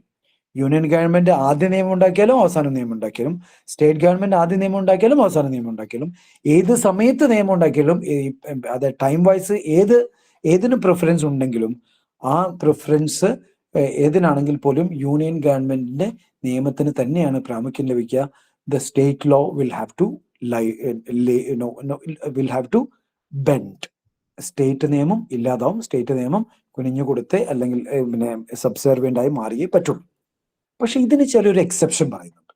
ഇതിന് എക്സെപ്ഷൻ പറയുന്ന സിറ്റുവേഷൻ എന്ന് പറഞ്ഞാൽ നമുക്കറിയാം, ചില പ്രത്യേക കാര്യങ്ങളിൽ പ്രസിഡന്റിന്റെ അസന്റ് എടുത്തുകൊണ്ട് പ്രസിഡന്റിന്റെ അസന്റ് പിന്നെ എടുക്കാൻ സാധിക്കും. ഈ സ്റ്റേറ്റ് ലോസിന്റെ കാര്യത്തിലും പ്രസിഡന്റ് അസന്റ് എടുക്കാൻ പറ്റും. ഇപ്പൊ കേരള ഗവൺമെന്റ് കാര്യത്തിൽ ഗവർണറും പിന്നെ ഈ പറയുന്ന ഗവൺമെന്റും തമ്മിലൊക്കെയുള്ള ഒരു പ്രസിഡന്റ് കേസിൽ ചില നിയമങ്ങളൊക്കെ പ്രസിഡന്റിന് അയച്ചൊക്കെ കൊടുത്തിട്ടുണ്ട്. അത് മറ്റൊരു രാഷ്ട്രീയ കളറൊക്കെ ഉള്ള ഒരു കാര്യമാണ്. പക്ഷെ പലപ്പോഴും ഇത് വളരെ ഇതായിട്ടുള്ള കാര്യങ്ങളിൽ, വളരെ ജെന്യുവൻ ആയിട്ടുള്ള സിറ്റുവേഷൻസിൽ, കോൺസ്റ്റിറ്റ്യൂഷൻ തന്നെ പറയുന്ന സിറ്റുവേഷൻസിൽ ഗവർണർക്ക് അത് അങ്ങോട്ട് അയക്കാം. ഗവർണർ പറയുന്നു ഞാൻ അസന്റ് കൊടുക്കുന്നില്ല, ഇത് പ്രസിഡന്റിന്റെ കൺസൾട്ടേഷൻ അയക്കുകയാണ്. അങ്ങനെ ഒരു നിയമം കൺകറന്റ് ലിസ്റ്റുള്ള ഒരു കാര്യത്തിൽ സ്റ്റേറ്റ് ഗവൺമെന്റ് നിയമം പാസ്സാക്കുകയും ആ നിയമം പ്രസിഡന്റിന്റെ അസന്റിന് അയക്കുകയും അതിന് പ്രസിഡന്റ് അസന്റ് കൊടുക്കുകയും ചെയ്താൽ, യു അണ്ടർസ്റ്റാൻഡ് ദി സിറ്റുവേഷൻ? ഇത് സ്റ്റേറ്റ് ഗവൺമെന്റ് നിയമം, സ്റ്റേറ്റ് പാസ്സാക്കിയൊരു നിയമമാണ്, പക്ഷെ അത് പ്രസിഡന്റിന്റെ അസന്റിന് അയക്കുകയും പ്രസിഡന്റ് അത് അസന്റ് കൊടുക്കുകയും ചെയ്യുന്ന സിറ്റുവേഷൻ ആണെങ്കിൽ, പ്രസിഡന്റ് അസന്റ് ആ ഏരിയയിൽ സെൻട്രൽ ഗവൺമെന്റിന്റെ യൂണിയൻ ഗവൺമെന്റിന്റെ നിയമത്തിന്റെക്കാളും പ്രിഡോമിനൻസ് സ്റ്റേറ്റ് ഗവൺമെന്റിന്റെ പ്രസിഡന്റിന്റെ അസന്റ് കിട്ടിയ നിയമത്തിന് കിട്ടും. This is N exceptional situation. ഒരു പ്രോബ്ലം വന്നുകൂടായില്ല. പ്രസിഡന്റിന്റെ അസന്റ് കിട്ടിയിട്ടുണ്ടെങ്കിൽ അങ്ങനെയുള്ള സ്റ്റേറ്റ് ലോസിന് മാത്രം, വേറെ ഒരു സിറ്റുവേഷൻ സ്റ്റേറ്റ് ലോസിന് ആദ്യം ഉണ്ടാക്കി അവസാനം ഉണ്ടാക്കി എന്നുള്ള ചോദ്യമില്ല. It is a material. State law will not get predominance. This is the only situation where state law will get predominance over central law if it is reserved for the assent of the president and if it gets the assent of the president. Sir, അവിടെ അപ്പോ ഈ pit and സബ്സ്റ്റൻസിന് ഡോക്ടറിന് applicable അല്ല? Pit and സബ്സ്റ്റൻസിന്റെ ഡോക്ടറിന് applicable ആയിട്ടുള്ള ഒരു പ്രശ്നം വരുന്നില്ല. എന്ന് വെച്ച് കഴിഞ്ഞാൽ ഇത് കൺകറന്റ് ലിസ്റ്റിലെ ഒരു കാര്യമാണ്. കൺകറന്റ് ലിസ്റ്റിൽ ഇത് രണ്ടുപേർക്കും പവർ ഉള്ളതാണ്. So doctrine pith and substance will not apply. Okay, sir. This is an area where both the governments have got power. Constitutionally തന്നെ പവർ ഉണ്ട്, പിന്നെ പ്രശ്നമില്ലല്ലോ. രണ്ടുപേർക്കും ലെജിറ്റിമേറ്റ്ലി കാര്യങ്ങൾ ചെയ്യാം. റൈറ്റ്. ഇപ്പൊ കഴിഞ്ഞതിന്റെ ഒരു പര്യവസാനവും കൂടി ഉണ്ട്. ഇപ്പൊ ന്യൂ ജനറേഷൻ സിനിമയിലൊക്കെ ഉള്ള പോലെ ചെറിയൊരു കഥ അതിന്റെ ബാക്കിയും കൂടി ഉണ്ട്. അതും കൂടി പറഞ്ഞ് നമുക്ക് അങ്ങോട്ട് നിർത്താം. റൈറ്റ്. പിന്നെ ഇതില് ഈ പ്രസിഡന്റ് അസന്റ് കൊടുത്തു എന്ന് പറഞ്ഞു. പക്ഷെ അതിനൊരു എക്സെപ്ഷൻ ഉണ്ട്. പ്രസിഡന്റ് അസന്റ് കൊടുത്തത് പ്രസിഡന്റിന് ഈ സിറ്റുവേഷൻ പ്രോപ്പർലി അപ്രൈസ് ചെയ്യാതെ, പ്രസിഡന്റിനെ ഈ കാര്യങ്ങൾ ശരിയായിട്ടുള്ള രീതിയിൽ ധരിപ്പിക്കാതെ പ്രസിഡന്റ് അസന്റ് കൊടുത്തതാണെങ്കിൽ, if the president has given assent without being properly appreciated, properly appraised of the situation appraise ചെയ്യാതെയാണ് അസന്റ് കൊടുത്തിരിക്കുന്നതെങ്കിൽ, again state law will have to go subservient. State ലോന്റെ പ്രിഡോമിനൻസ് പോവും, central law will again go to the predominant position. No, ഈ കാര്യങ്ങൾ ഞാൻ പറഞ്ഞിരിക്കുന്നത് രണ്ട് തരം നിയമങ്ങളുടെ അടിസ്ഥാനത്തിലാണ്. ഒന്ന് ആർട്ടിക്കിൾ 254 വായിച്ചതിന്റെ അടിസ്ഥാനത്തിൽ, and other one is Karunanidhi versus union of India എന്ന് പറയുന്ന കേസിന്റെ അടിസ്ഥാനത്തിൽ. So what ever I stated about repugnancy is based on the reading of, or based on the provisions of article 252, 254 read with 254 read with the case of Karunanidhi versus Union of India. ആ കേസിന്റെ രണ്ടിനെ ഒരു രണ്ടും കൂടി കൂട്ടിച്ചേർത്തുള്ള ഒരു വായനയിൽ നിങ്ങൾക്ക് ഈ ഐഡിയസ് ഒക്കെ കിട്ടും. സോ ഈ കേസ് നിങ്ങൾക്ക് മെൻഷൻ ചെയ്യാം, ആർട്ടിക്കിൾ 254 മെൻഷൻ ചെയ്യാം, ഈ പറഞ്ഞ കാര്യങ്ങളൊക്കെ നിങ്ങൾക്ക് എഴുതാം. So I think we can call it a day. We can say yes, and I can wish you all the best. So കുറെ ആൾക്കാരൊക്കെ പോയി എങ്കിലും ഇത്രയും ഒരു ഗുഡ് നമ്പർ ഓഫ് ആൾക്കാർ ദേ സ്റ്റേറ്റ് ബാക്ക്. ഈ പറഞ്ഞ കാര്യങ്ങളെല്ലാം വളരെ ഇമ്പോർട്ടൻറ്റ്, ഏറ്റവും പ്രധാനപ്പെട്ട കുറെ കാര്യങ്ങളാണ് നമ്മൾ എംഫസൈസ് ചെയ്തത്. ഇത് മാത്രമല്ല ഇമ്പോർട്ടൻ്റ് ആയിട്ടുള്ള പോയിന്റ്സ്, ഇനിയും നമുക്ക് ഇമ്പോർട്ടൻ്റ് ആയിട്ടുള്ള പോയിന്റ്സ് ഉണ്ട്. അതെല്ലാം ഒന്ന് നല്ല രീതിയിൽ പ്രിപ്പയർ ചെയ്യുക. ഒരു കാര്യം ഒന്ന് ശ്രദ്ധിച്ചു കഴിഞ്ഞാൽ, ഏറ്റവും പ്രധാനമായിട്ടുള്ള ഒരു കാര്യം പറയാം. ഏറ്റവും മോസ്റ്റ് ഇമ്പോർട്ടൻ്റ് ആയിട്ട് എല്ലാ പ്രോബ്ലത്തിനകത്തും, മാക്സിമം പ്രോബ്ലത്തിനകത്തും കേസസ് ഉൾപ്പെടുത്താൻ ശ്രമിക്കുക എന്നുള്ളത് കോൺസ്റ്റിറ്റ്യൂഷന്റെ ഒരു പ്രധാനപ്പെട്ട റിക്വയർമെന്റ് ആണ്. അതുകൊണ്ട് കേസസ് ഏറ്റവും കൂടുതൽ ഉൾപ്പെടുത്താൻ വേണ്ടി നമ്മൾ ശ്രമിക്കുക. കേസസിന്റെ പാർട്ടീസിന്റെ രണ്ടു വശത്തുള്ള പോയിന്റ്സ് ഒന്നും നമുക്ക് ഓർമ്മ വരുന്നില്ലെങ്കിൽ, നമുക്ക് Karunanidhi versus union of India എന്ന് ഓർമ്മ വരുന്നെങ്കിൽ അറ്റ്ലീസ്റ്റ് കരുണാനിധി കേസ് എന്തെങ്കിലും നമുക്ക് എഴുതി വെച്ച് കഴിഞ്ഞാൽ അതിനൊരു പോയിന്റ് ഉണ്ട്. അത് ആൻസർ ഷീറ്റ് ഇവാലുവേറ്റ് ചെയ്യുന്ന ആൾക്കാർക്ക് അറിയുന്നതുകൊണ്ട് അവർക്ക് they can evaluate accordingly. So cases maximum ഉൾപ്പെടുത്താൻ വേണ്ടി നോക്കുക. കോൺസ്റ്റിറ്റ്യൂഷന്റെ സിലബസ് കുറച്ച് വലിയ സിലബസ് ആണെന്ന് മാത്രമേ ഉള്ളൂ, മനസ്സിലാക്കാൻ പറ്റാത്തൊരു സിലബസ് ആയിട്ട് എനിക്ക് തോന്നിയിട്ടില്ല. ബട്ട് ക്വാണ്ടിറ്റി വൈസ് അത് കുറച്ച് കൂടുതലുണ്ട്. Spend your genuine time on that and try to come up colorfully. So that's it from my side. I wish you all the very best. Sir, thanks a lot for your valuable time, sir. Really appreciate it, and have a good night, sir. Thank you. Have a nice day, and thank you so much from my side also. All the very best. And നിങ്ങൾ questions എന്തെങ്കിലും ഉണ്ടെങ്കിൽ you can send me a WhatsApp. ഒരു WhatsApp ഒക്കെ ചെയ്തു കഴിഞ്ഞാൽ I'll also try to answer. പറ്റുന്ന ഒരു സമയം ചിലപ്പോൾ തിരക്കൊക്കെ ആണെങ്കിൽ ചിലപ്പോൾ ചെയ്യാൻ പറ്റില്ലെങ്കിലും I'll try to answer whatever question you have in your mind. So thank you so much once again. Very good night and wish you all the very best. With your permission, I'll leave the Okay, sir. അപ്പോൾ നമ്മുടെ കൂടെ ഇത്രയും നേരം സഹകരിച്ച എല്ലാ സ്റ്റുഡൻസിനും, അതേപോലെ നമുക്ക് ഇത്രയും നല്ല ഒരു ക്ലാസ് എടുത്തുന്ന സാറിന് നന്ദി പറഞ്ഞുകൊണ്ട് നമ്മുടെ ഈ സെഷൻ ഇവിടെ കഴിയുകയാണ്. സോ ഇനി എല്ലാവർക്കും ലീവ് ചെയ്യാം. Okay, thank you so much. Thank you, Darshana.